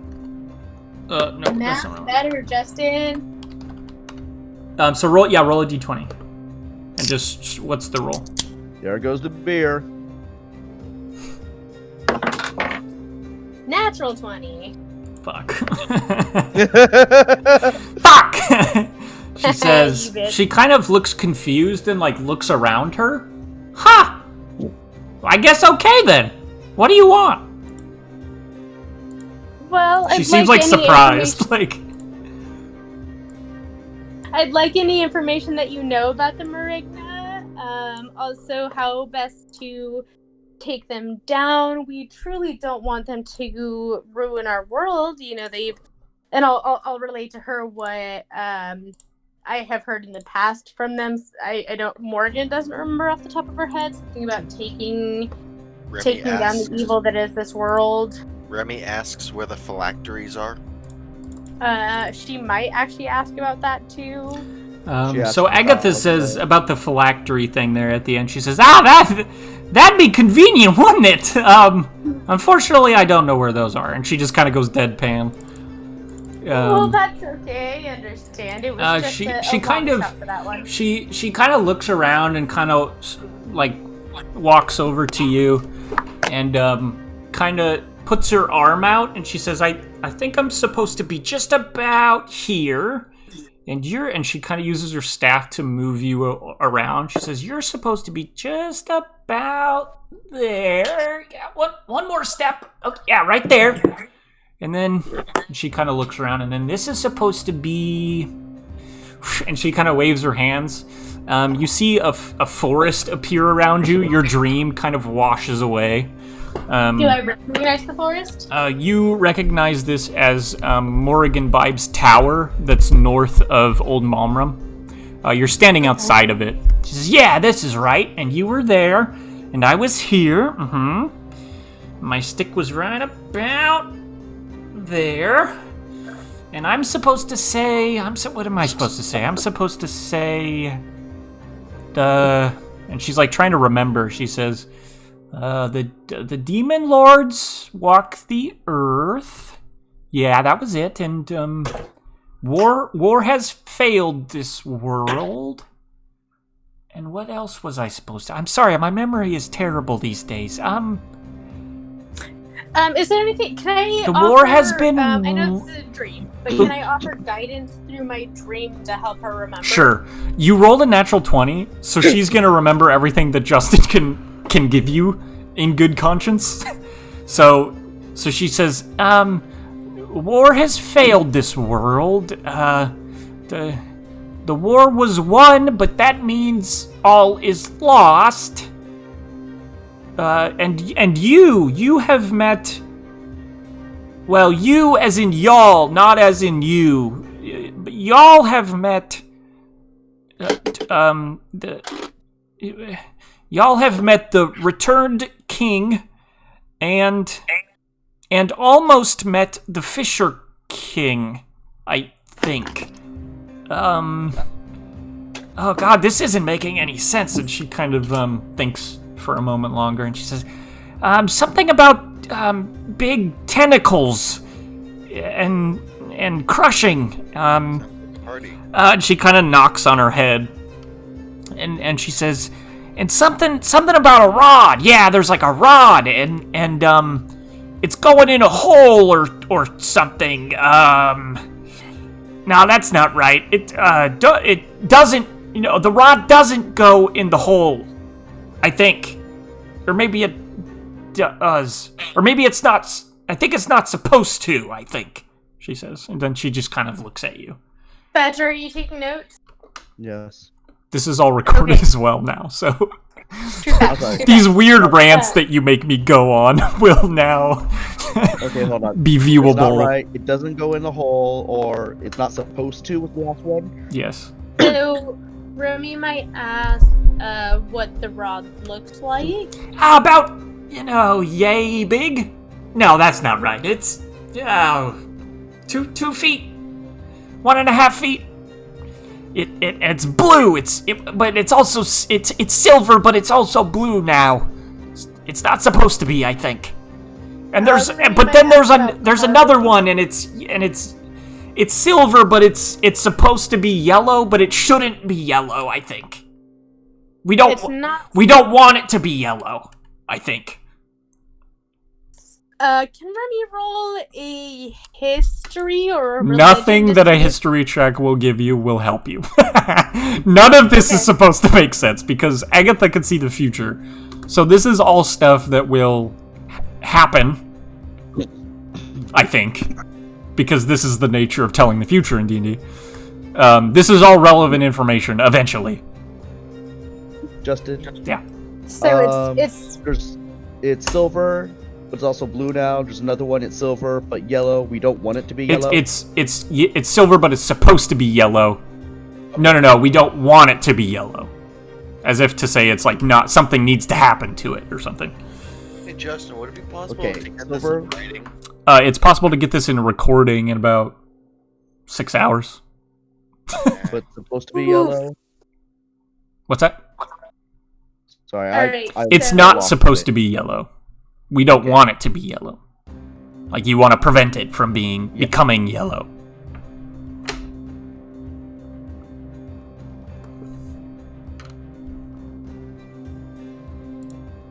Yeah, that's what I had. Alright. Key. And she just kind of looks at you in this strange pose. And she's, like, looking at herself and making sure that she's in the correct, like, pose that she saw. And it's not really making sense. She's, like, doing strange things, like as if by memory. Okay, so it's silver or blue, and it turns yellow. We don't want yellow. Not exactly, sweetie, she says. Wait, that is not what I got at all. I will point you in James's direction. Because Morgan is a little tipsy. What?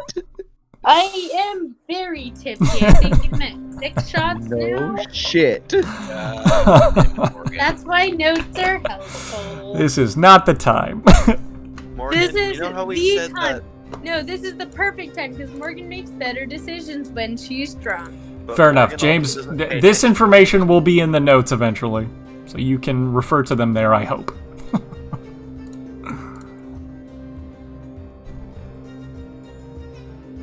Oh, sorry, I'm just seeing in chat that you wanted that name, James. We'll put that in there. That's good.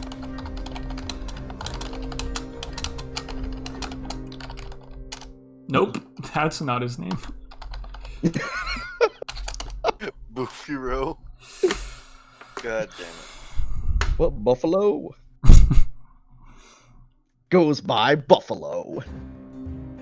Fury of the Storm, Buffalo. Yes. God damn it. So yeah, There's a rod and silver and blue and yellow. Oh, Jesus. Is there a kraken There's a lot of here? help with this one. What? Is there a kraken you're fighting? Or remember last week? Yeah. Hey, shut up! I was tired last week. It had been a long fucking week. True. God damn it. Every time I open up the notes, I forget about it. Fucking dox Morgan's mom. Hey, I love my mother and I'm proud of her and she's doing things with her life she wants to do, so fuck you bitches. Totally. Hey, you know what? It's like herpes. It's a gift that keeps on giving because you forget about it till it shows up again. You're like, oh yeah. Jesus Hey, Christ. shut up. Well, I wasn't calling anybody out, but she was- Bullshit. I wasn't. I was just saying it's herpes because like that's the joke you always say. You know, you have to keep it. Never mind.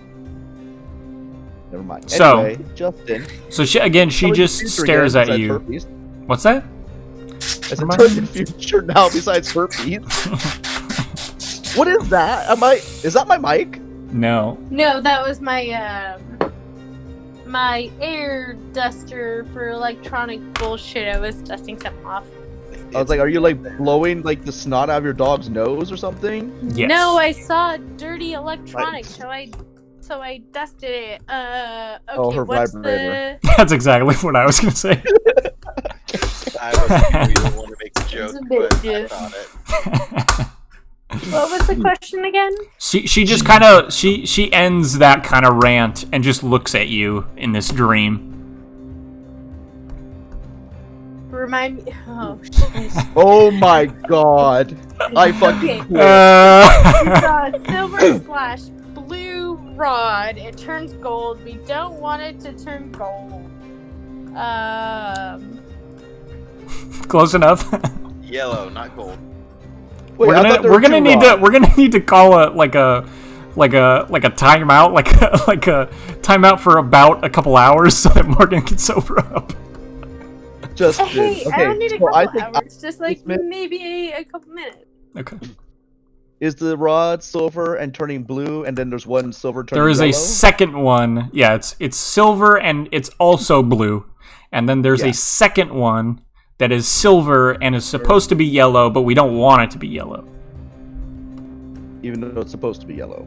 Can Yeah, I she ask says her like why it's supposed to you be don't yellow, want it to be but then so she says the lich Nemanat, he wants it to be yellow, so that means it shouldn't be yellow. I think. So, how do we prevent it from turning yellow? Well, you gotta take it from him. I don't know. Is just- it a no. rod that he's holding or one that I'm holding? No, he's got it. I think. Okay. How do we? What is he? Can you tell me what he's doing that turns it yellow? Pissing on. Roll a persuasion check. Friends? Yeah. Well, just so he's not turning around. Shit. Dirty 20. Oh, It's a actually, 14 I'm plus. sorry. I What was think the it's what was the first one? I don't think. Yeah, no friends on this one. Oh, no friends on Yes. this one. Do you remember what the Okay. first one was, or do you want to roll again?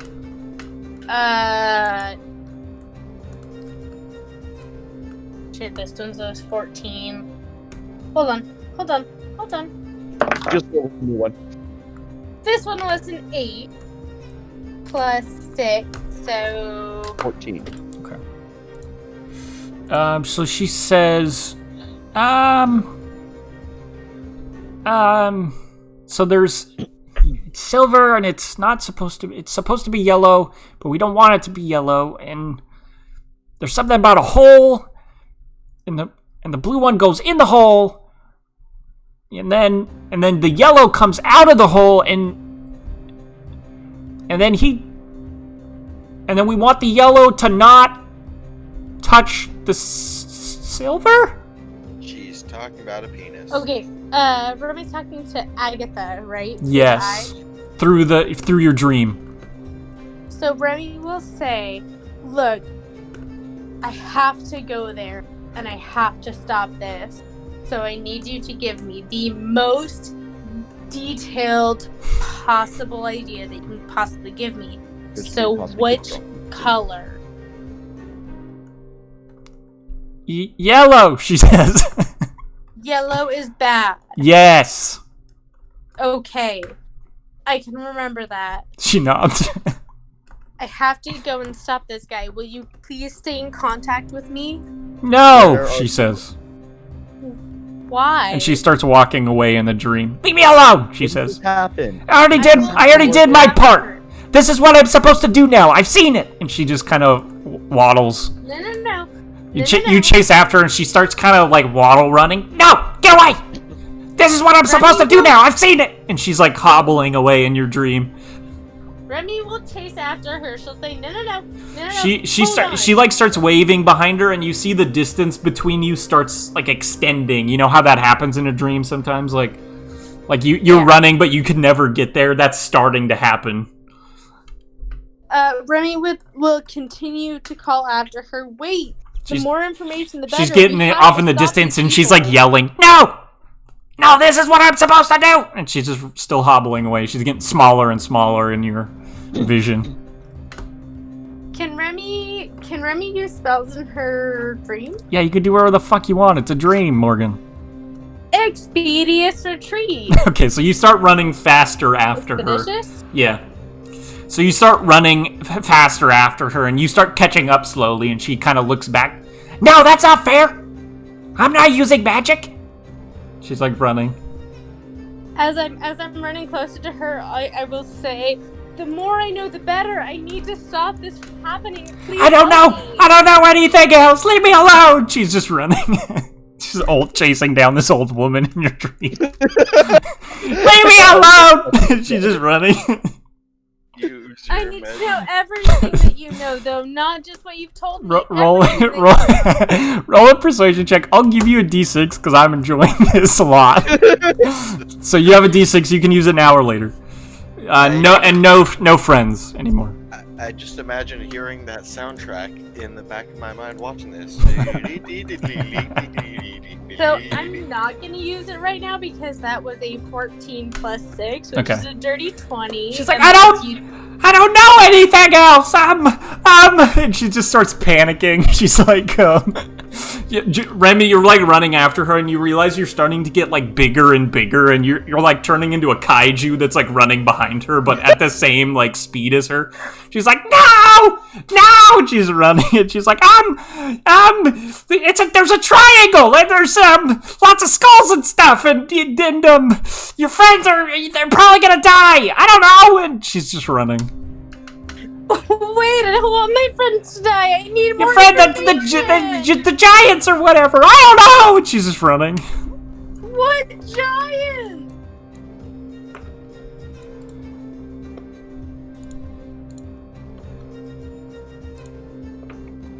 I will continue running after her. So you start again kind of the ground around you starts kind of morphing into a nightmare. And so like there's these thorny trees growing up out of the ground that are kind of snagging on Agatha, holding her back, and you start to kind of warp and become a monster version of yourself that's kind of crooked, and so you're kind of looking down at her all hunched over, running after her. Yeah, come here. And Agatha's like, no! And she just starts, you see her start to teleport back and forth, zigzagging, trying to gain some speed, but she can't at this point. And roll another persuasion check. I'm just like trying to remember things from my notes at this point. Giving a nightmare to a nightmare. Do I get friends on this one too? No, just a straight roll. Is Agatha a night hag? Yeah. Agatha is a hag. She's not a night hag specifically. I thought it was just like regular. Oh. And she's just Persuasion, you a said? fey hag. Yeah, persuasion. 13 plus persuasion is 6, so 19. She's running and she says, "There's an assassin, or I don't. And you can bring lots of people, anyone you want. I don't know." And she's running. There's lots of loot. I don't. Books. There's books. I see books. I don't. And she's just still running away from you, crying at this point. You think that she has fully forgotten that this is a dream and that she can end it at any point. Remy will try and kind of slow the whole thing down and say, hold on. This isn't a nightmare. Don't forget, this is a conversation. She's good friends. And she's gonna try and convince her that this is a dream and this is a good thing, and she wants to release every bit of information. Roll a persuasion check. Friend? No. She's immune to it, basically. Alright. That's a natural 17. A natural 11 plus 6, 17 total. She's running and says, the octopus, he can be your friend, I think. And she's still running, like, she's running slower now and she's not crying, but she's still trying to get away from you. She says, and there's a broom handle and a spine. There's something about a spine, I think. She's just running still. Something about a spine. There's supposed to be a head on top of it, but I don't think there is. She's just running. What do you mean by that? I don't know what any of this means. She's just grabbing her head, running.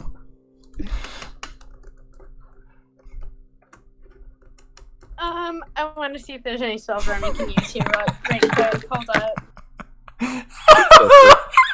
This is so much like I'm so pissed that this is happening, but this is what I would be doing if I was her. It's just rigging this for all of the information I can get. Can I get inspiration for recognizing the reference? No. Come on. No. That just means I've done good work. That's what that means. Did you do good work, or did I learn how to DM properly? No, we're talking about something. We're talking about something else. A different reference. Yes. All right, let me look at what I already gave you a D6 too, so. And I used it. I want more. Well, no, I gave Morgan one. Oh.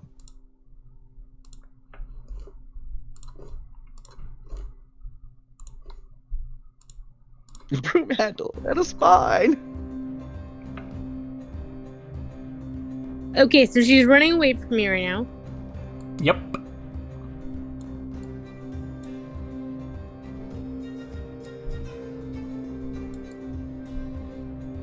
Ooh. Okay. Something I ever want to hear from.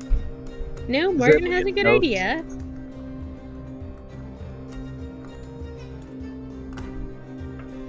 James, how thoroughly of notes... never mind. You can watch this back later. Never mind. We can watch this back. 5 years from now, I'm going to drop one of those plot points somewhere, and I'm going to be like, see? I planned it 5 years ago!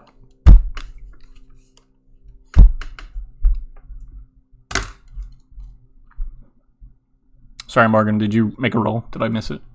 No, I'm double checking through my spells. That's because right. There's a thing that I want to do, but I need to double check some shit right quick. Jesus Christ, Badger. What? That's fucking detailed. Just looking at the number of words. The number of words? You're just audio translating mine to like text to speech. Essentially. I'd basically be like a courtroom typer or typist.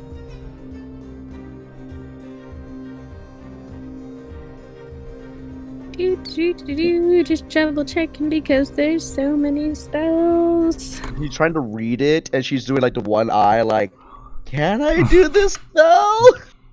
That's not what I'm doing, you stupid bitch. That's exactly what she's doing. Then she's doing like the slant, like not slanty, but like little like islets, like can I? Morgan, Oh. zone of truth. No, Zone of truth. Zone of I truth. don't have zone of truth. I was that thinking of early? using suggestion, but I want to double check and see if there's anything better that I could use in this particular scenario. Suggestion would be good. You just have to figure out what you're going to suggest. If you're immune to charms, does that mean you can't get suggested? I don't know. Yeah. That's what I was thinking, but I'm double checking here really quick, so hold your fucking phone. If you are Yeah, charmed effects make you immune, or being immune to charmed effects makes you immune to suggestion. But it's more the question of, is she immune to charmed effects? She couldn't be friends. But that's Justin also allows that if someone just knows the spell friends. No, he Yeah, said like that she can't be friends. Like, yeah, but take it that way. I just write, like I've also said in the past, like if that person has friends as well and would be using it on you, then like there's no point in. There is a point statistically in making everybody roll twice, but just for simplicity's sake, I'm just like roll once. Generally, because I'm rolling against you, I'm not like setting a DC. So.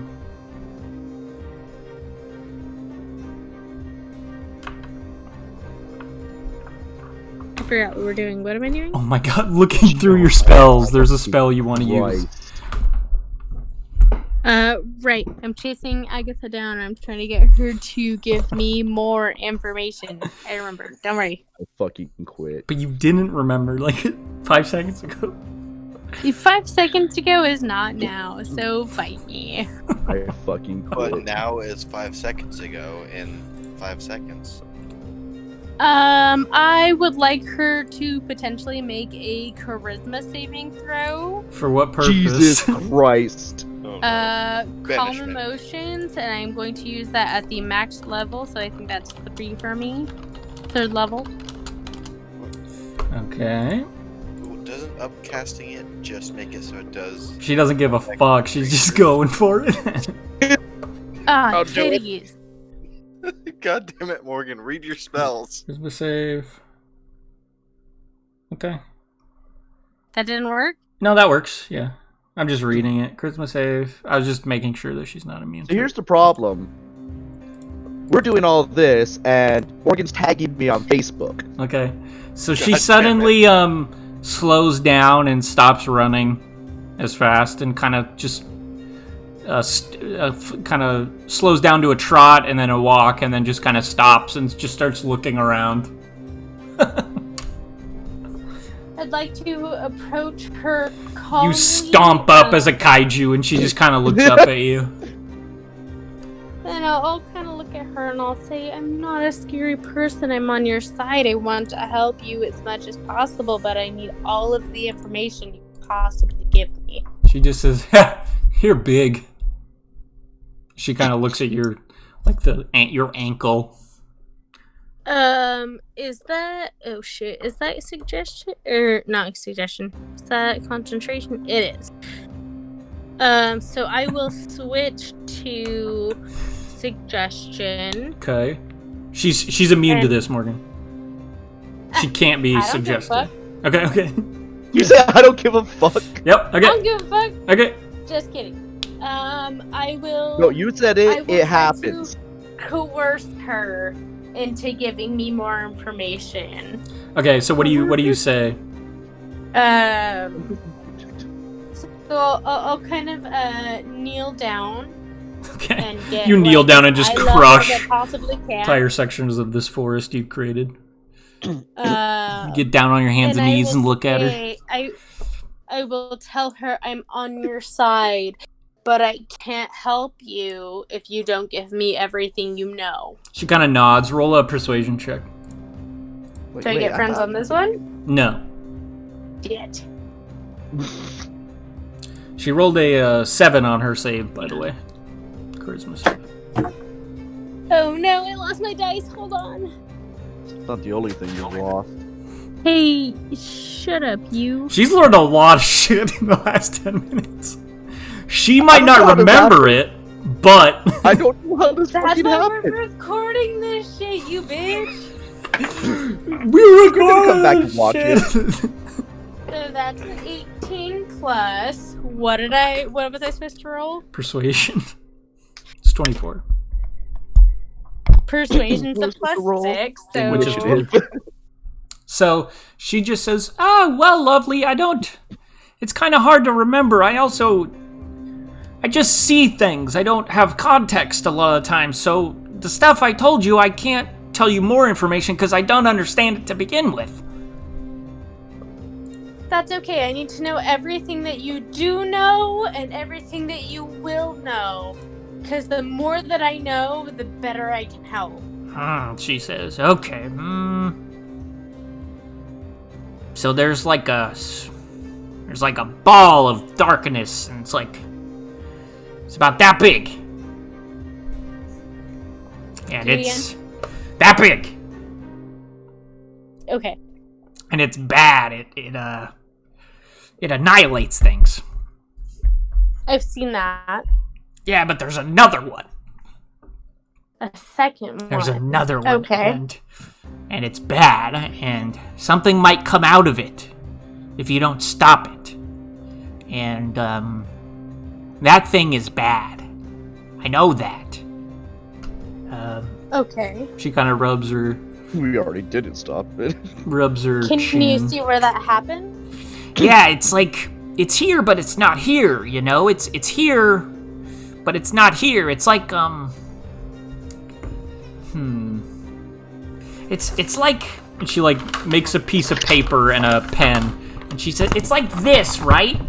And this is us, right? But then it's like that, right? So it's like this bit." Okay. And then that disappears. It's in there, I think. And then there's also something about a green orb. And there's and giants have it, or have them, or there's five heads, right? And so there's one for each head, you know. And one's a and one of them is a turtle ate it. But then the turtle what? A turtle ate it. But then the other ones, the giants wear them as earrings, I think. You know when guys just have one long dangly earring, and it's weird. It's got a feather on it. It's like that. Okay. And then she just kind of thinks again. And then there's a ship. It's called the Silver Shoal, I think. You think? We'll add in chat for me. Yeah. Please, soon. You don't know for sure. Yeah, I think. And there's a dragon on it. A silver one. And it's important, I think. Okay. But I don't know how important. And there's a fedora? I don't know. I don't like hats. I'm not a hat person. I don't judge people for being a hat person, but I'm not a hat person. It's a trilby for starters. No, it might be. And then she's like, no, it's definitely a fedora, and you don't know who she's talking to, but no, definitely a fedora. Maybe it's hattery? Maybe it's a pork pie. Yeah, that's all I got, I think, for now. Can you keep me in contact if you come upon more information? Not really. I'm notoriously inconsistent. Ask my sisters. Inconsistency is perfectly okay as long as you come upon information. Will you please Just tell me? don't crush me, okay? I will never crush you. You have been Okay. a great help. And then The more she kind helpful of you are, the less she likely I am to a crush you. minute passes, and she's like, "Oh, you tricked me," and she like slams her walking stick on the ground, and you instantly turn back into yourself. This was my dream, and you tricked me. She gets down in your face. You little tricker! Tricker! And she taps you on the forehead, and you wake up out of your dream, and you're back in the Westwood. Did I get more information than I was supposed to? Oh, fuck yeah! None of that was supposed to be. That was just me going through my notes and trying to figure out how to make it not make sense.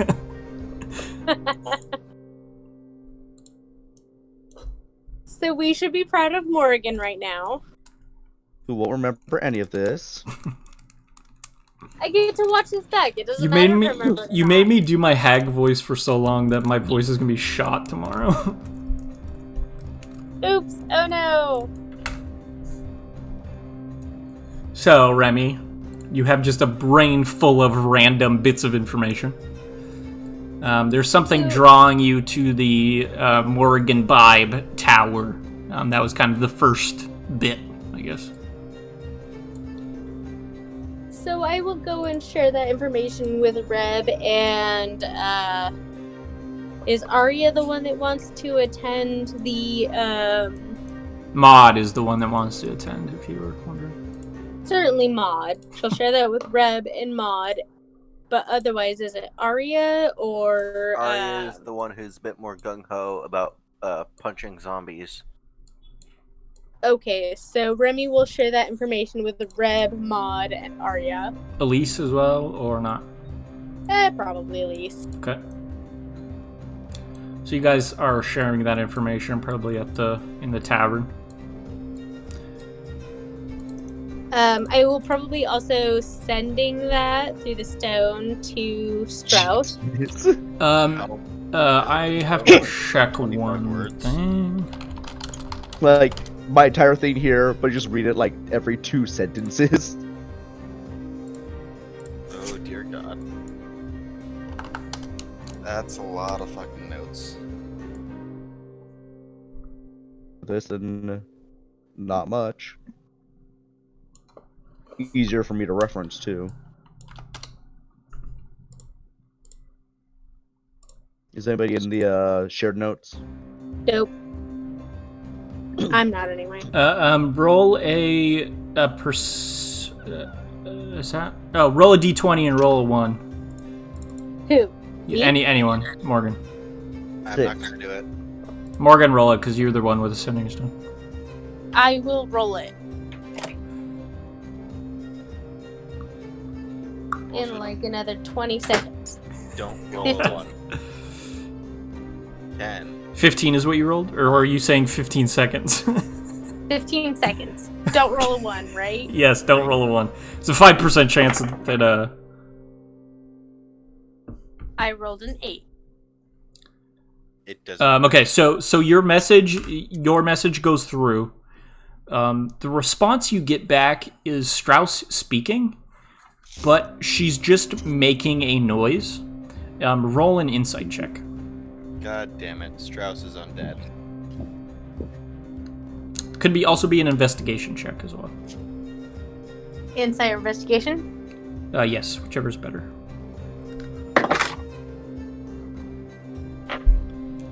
That is a... Oh, titties. What's my... Insight is +7, and that was a 15, so over 20. It sounds as if Strauss is speaking really, really slowly. And by the time the window, again, it's 25 words, but I'm going to say that it cuts her message off really quickly. It's as if she's speaking really, really slowly, and you're getting, like, the first word by the time the spell has elapsed. And it's we, and she's just saying the word we, but it's strung out for a long period of time. You think what that means is that her internal clock is moving at a slower pace than yours. So there's some time fuckery happening here. Time is moving slower for her than it is moving for you. I guess you could say there's some chronomancy that works. Yeah. Interesting. So I'll relay that to the rest of the party as well. Groovy says, that sounds terrible! So you're saying she's just going really slow? Yes, but it's slower than time is moving for us. Well, why Very would you slow. wanna Like, do again, that? by the time that you could speak 25 words, she spoke, like, the beginning of the word we. Can I continue to try to use the sending stone to get It the rest of the only things? works once a day, I believe. Oh. Yeah, they can't be used until the next day. So you basically get one communication, then it's done for the day. So I will let the rest of the party with me know that we should probably get to them ASAP. Okay, do you have a way for us to get over there super fast? So that way we don't have to go through the King's Hunting Ground? I actually have a way for us to get there PTSD. in the next few seconds if everybody's ready to go. I mean, make sure you have all of your rations and everything ready to go.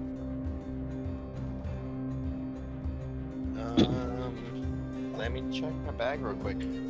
Morgan, quick question. Did you already write down our agreement of the necklace? Or I don't Is that have it still written up in down, there but I am aware of it. It is. What's happening? So Arya and Remy make an agreement. I gotta feed my cats. Ar- That aren't Arya, good shepherds. Arya is gonna give Remy the not dying necklace for not slight, dying necklace. slight wound priority closure? of healing and wound closure. Okay. For slight priority of healing and also a favor. Okay. And Remy, you No, attuned it to was that? for the. So they were exchanging the no saving throws for the stealthy cloak shit, Oh, so Arya gets the cloak of Elvenkind. Yeah. and Remy's getting the no saving throws for dying. Gotcha. And Remy is also going to help her in A future endeavor. Okay. yeah. All right. I just wanted to update your character sheets. I'm trying to keep up on magic items as best I can, just so I know what's floating around. Yeah, we're gonna switch that shit. Okay. So I updated that.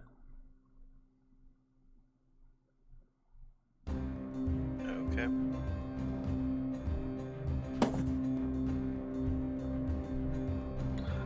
So you make that trade. So your plan is to gate, I assume, with the cubic gate to the Morgan Vibe Tower, or the remnants of it, at least. That was your plan. More specifically, where the Gygus is, and then Oh. head. Okay. So I will Yes. I will let you know that you don't know exactly where they are, and because it's a location that you don't know about, that's going to be really difficult. Because again, that demi-plane is going to be hard to get to. That's where they are. I'll just tell you that up front, because that's something you're going to learn fairly soon. They're in a demi-plane? Remy is clever enough at this point to think that the portal to that demi-plane is probably in the Morrigan Vibe Tower, and the Gygus probably went there seeking the undead that were coming out of the woods, and probably went through that portal accidentally or on purpose. The reason they're going so slow okay, is because they're hold in on. the portal. So if Wait. Remy doesn't think that they're still in Monram, Remy would want to go directly to the place that she saw in her vision. Okay, yeah, that's what I was trying to figure out. Do you want to bring anybody Yeah. with you? James? Whomever you want to Anj? come. Yeah, that's what I'm asking you. Who do you want to come with you? You think the Gygus are already there? Actually, I would like to have both Arya and Tom come with, Okay. and Tom will just pick up a few things that he knows are laying around the tavern to bring with him for his gear and shit. Maud, of course, wants to come with you. Has no extra firearms. But... forgot to mention, because it was such a footnote, all of your items were reclaimed once you met up with Vilya. Okay. So including your pepper box, which was with you when you were blown over the ship, they found that on the deck. So Clint retrieves all of his items. Okay then. Yeah. So that's why I didn't even bother bringing it up. Of course, Jenya is coming with you. But is there anybody else you guys want to bring along? I just want to make a point also, Reb's taking all the stuff that she would need, also she gets instantly taken to hell. Okay. So, like the silver scythe and all that. Okay. Take me to hell, I worship. Anybody else? Any NPCs? Is... No. What's his name there? Who? One eye. Salty Balti. Balthazar is on vacation. He has not shown back up. You don't know where he lives, but you could try to find him. You could search around the city. Ask around. Do we want to bring the other planar adventuring party? It's not the giants, but the minis in Primordial. What was it that we named them? I haven't. I haven't. That was supposed to be a longer sentence, like I haven't named them yet, but it just turned into I haven't. I think you said it was going to be like the primordial word. Yes, but yeah, I just haven't come up with that word yet. The primordial shorties. The Gygus is in my head primordial for giant. Yeah. Yeah. Do we want to bring them? You know Gruby was eavesdropping on this entire conversation. As you say this, you look over, and Gruby is sitting on his chair backwards, next to you, like next to your table, as this conversation is happening. Hey, Gruby. What? He kind of jumps when you say his name. What? Do you and your friends want to come on an No, I don't. No, that sounds horrible. And Niall says, Insect. It seems pretty, important, yes? Yeah, a little bit. Fate of the Plains, undead. Yeah, that sounds like the kind of thing I would get involved with, Danton. And Danton says, yeah, so you're serious, like, we're talking bad? I have punched many zombies. Like, how many? Like his ball. I start counting on my fingers, get 2 hands, and like, shit, I need more hands. Gruby's like, that's too many! And Danton looks over. Osculeth, do you think we should, And he just puts his head in. Osculeth kind of opens one eye. He looks over at you, Remy, still kind of in his meditative crisscross applesauce in his seat. He says, Gnome, you're going, yes? Yes, I am. And that cube is going? Yes. He just nods at Danton, and Danton says, well, start packing up. And Gruby's like, no! I don't want to go! And Danton says, you're going, Gruby. You're going. Gruby's like, okay. They start packing all their shit. I'm a doctor. I'm still worried. And they just start packing all their shit. It takes them a very long time because it's just strewn around the table and the floor around them. They've been living at this table. So they pack all their shit up. You see Osculeth and Danton put on chain shirts. Niall puts on some splint mail, like a coat of plates. And Gruby puts on this studded leather armor. And you see him kind of put this... he takes his hat off. And he puts on like a leather cap that's covered in metal balls as well. And then he stuffs his hat back on. He says, I'm going to regret this. No, you won't. I already do. Well, hey, look at the bright side. I've been doing some research. This is Tom talking. And if we survive this and can make it back, I read about a place that if I remember correctly, was on the ethereal plane. And we might be able to... It's got a bunch of doors there that go to a bunch of different planes. And we might be able to find... No, we're not going back there! We're not going back there! And that's when the gate opens and you step through. Wait, have you already been there? Too late. So you guys are whoosh through this gate. Clint, as you're stepping through it, You see flying out of the sky is a woman on a broom, and you see there's a trail of smoke behind her, and her broom is like backfiring. It's like bang, bang, and there's sparks shooting out of it, and you just hear and she flies through with you.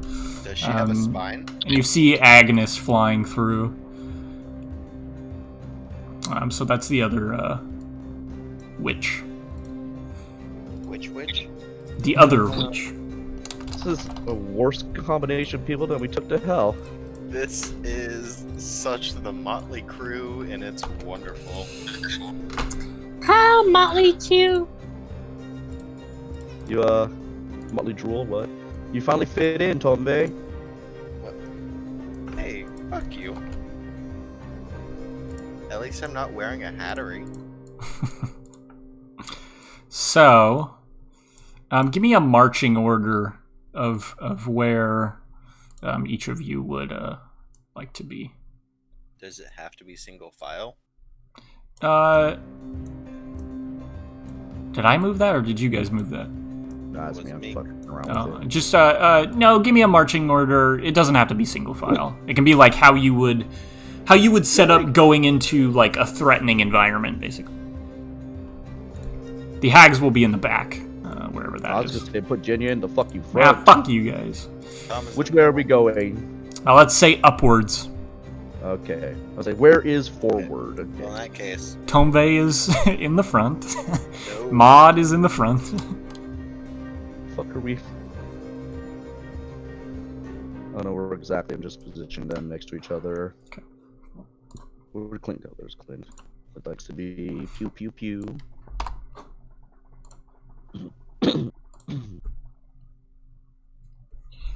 Elise, as you're standing in the street ready to do this teleportation, you look up on the building across, and you see there's only 6 ravens now perched on the roof. As opposed to 7? Yeah. Interesting. Remy Humble Bumble. Select your spot. I'm coming. Hold on. That's what she said. So Yeah, Reb, you want to be in the front? I want to be just near wherever she is. Oh, okay. So who's the front Sections. then? I don't know. Oh, okay. Shit, Reb is who's the front. tankier than me? I'm a freaking warlock. I shouldn't be tanky anymore. Which You one's just have different? really high AC though. Upward is the front. You're an AC tank, not an HP tank. Actually, Badger, what is Reb's AC right now? That one's off the top of my head, say 19. Yeah. Oh fuck. 19 sounds right. 19, but if I put on the protection cloak instead, it becomes 20. As if we're going into battle, right? Yes, yeah. What do we know about the other party? Fools? They are gonna pick their spots based on what you guys pick. So Remy would want to know who is tanky from that group. Let me look it up. So Nile has pretty high AC. Ossioleth would be a good bet. Danton is a rogue, so he's kind of better in the middle or near the back because he can dash. Such. And Groovy is healer. And Grooby, Nile is the healer. Grooby is a wizard. Ruby He's is very Magic Man. squishy. And then Morgan, prepare spells, because I know you have to do that. I'm doing. I just got moved. Nope. I am moving this into a position that Morgan thinks would be a great idea. Nothing, we're changing it back. Through discussions with that group, who do I think is more tanky, Nile or Oculus? Yes. Through drunken discussions, etc. Ossioleth has more hit points but lower AC. Nile has less hit points but higher AC. Danton was roguelike, right? Yes. Okay. Hold said thoughts. Move up one so I can swipe over heads with reach, if anything. Okay, well then Remy would want to be right next to you. Just right there, because I can swipe over your head too. Remy would want to be as close to as many people as possible. So she would probably be right next to you. So at least Arya you can is cast Thunderwave. quick. So Arya would want to be... Hold on. Like here-ish. I think Clint should be maybe here-ish. Grubby we think is a healer. Grooby is a healer. Wizard. He's a wizard. Wizard. Groovy is a magic man. What does Tombe do? Tombe is... Dies. Alchemist and Not support. much. There. How about that then? And he can turn himself into a random animal. Do you want the warg out, James? Yeah, sure. Same with probably wouldn't bring the pseudo dragon. Probably sent the pseudo dragon back to the kobolds, but I'd probably have my dog out. Okay. Yes, I like the giant ass warg. Let me make these Clint is controllable. not quick, but he has good range, right? Yeah. Clint has hella So you can move your pets now as well. Hold on, I have an idea. Oh no.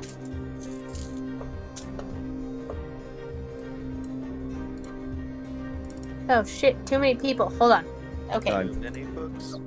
Move you. Okay, there. You say too many books or too many cooks? Yes. People.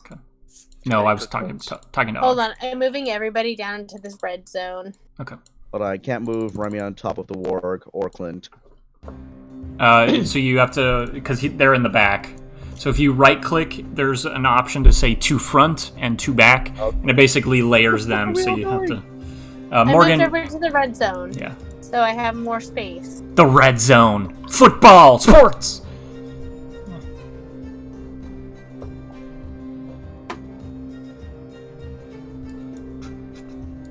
If you tried to get Balthazar to come to this, he would have murdered you on the spot.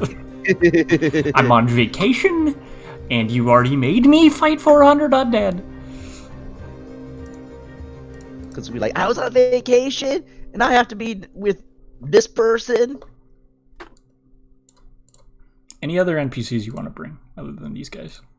Eno? Yeah, what would you don't want to do? Can we convince Eno to join? You can try. You can certainly try. Do you want to do that before you guys left? Yeah. Okay. Potentially. So you guys go to Carnal. He is up in his tower, so you walk through, again, the palace-like tavern, up the stairs. He's sitting at his desk. Curtains are open. Books are all kind of replaced. Clint, where is Conchobar? We got back to town, and I told you to come to the tower so we could go find Conchobar, and you've just been gone for a day. Oh, well then let's go. Let's go. And you see him. He kind of grabs his coat off the hook and kind of throws it on and comes with you. Let's go see Conchobar. Walks into Varigna's demi-plane. It might be a little dangerous too, but that's where we're going with Conchobar. He laughs at you. It's the first time you've heard him laugh before, and it's almost unnerving. But when you say it's gonna be dangerous, he's like, and like points at you, fucking, and he just walks. Okay, Morgan has rough estimate about how this should. Everybody feel good about that? I feel okay with this. Where's Remy? I want Remy on the warg. Remy will be on her own dog. Okay. Oh yeah. So I think Reb should be on the warg, and Remy will be on her own dog. Okay, so here's the Mastiff. Mastiffs are medium, right? Yeah. But since she's small, she can ride it. Right, yeah. I just wanted to make sure it's not a large creature. I don't think it is, but I have it as a short and not fast people to have rides. Right. Yeah, so it's medium. I feel like that's a fairly decent. It's not perfect. If anybody wants to fix it, I actually feel okay with this, so it's up to you guys. I do think the leash should be on a mount, but if you don't want her to be, it's fine. She'll survive. She's sorcerer? Yeah. Sure.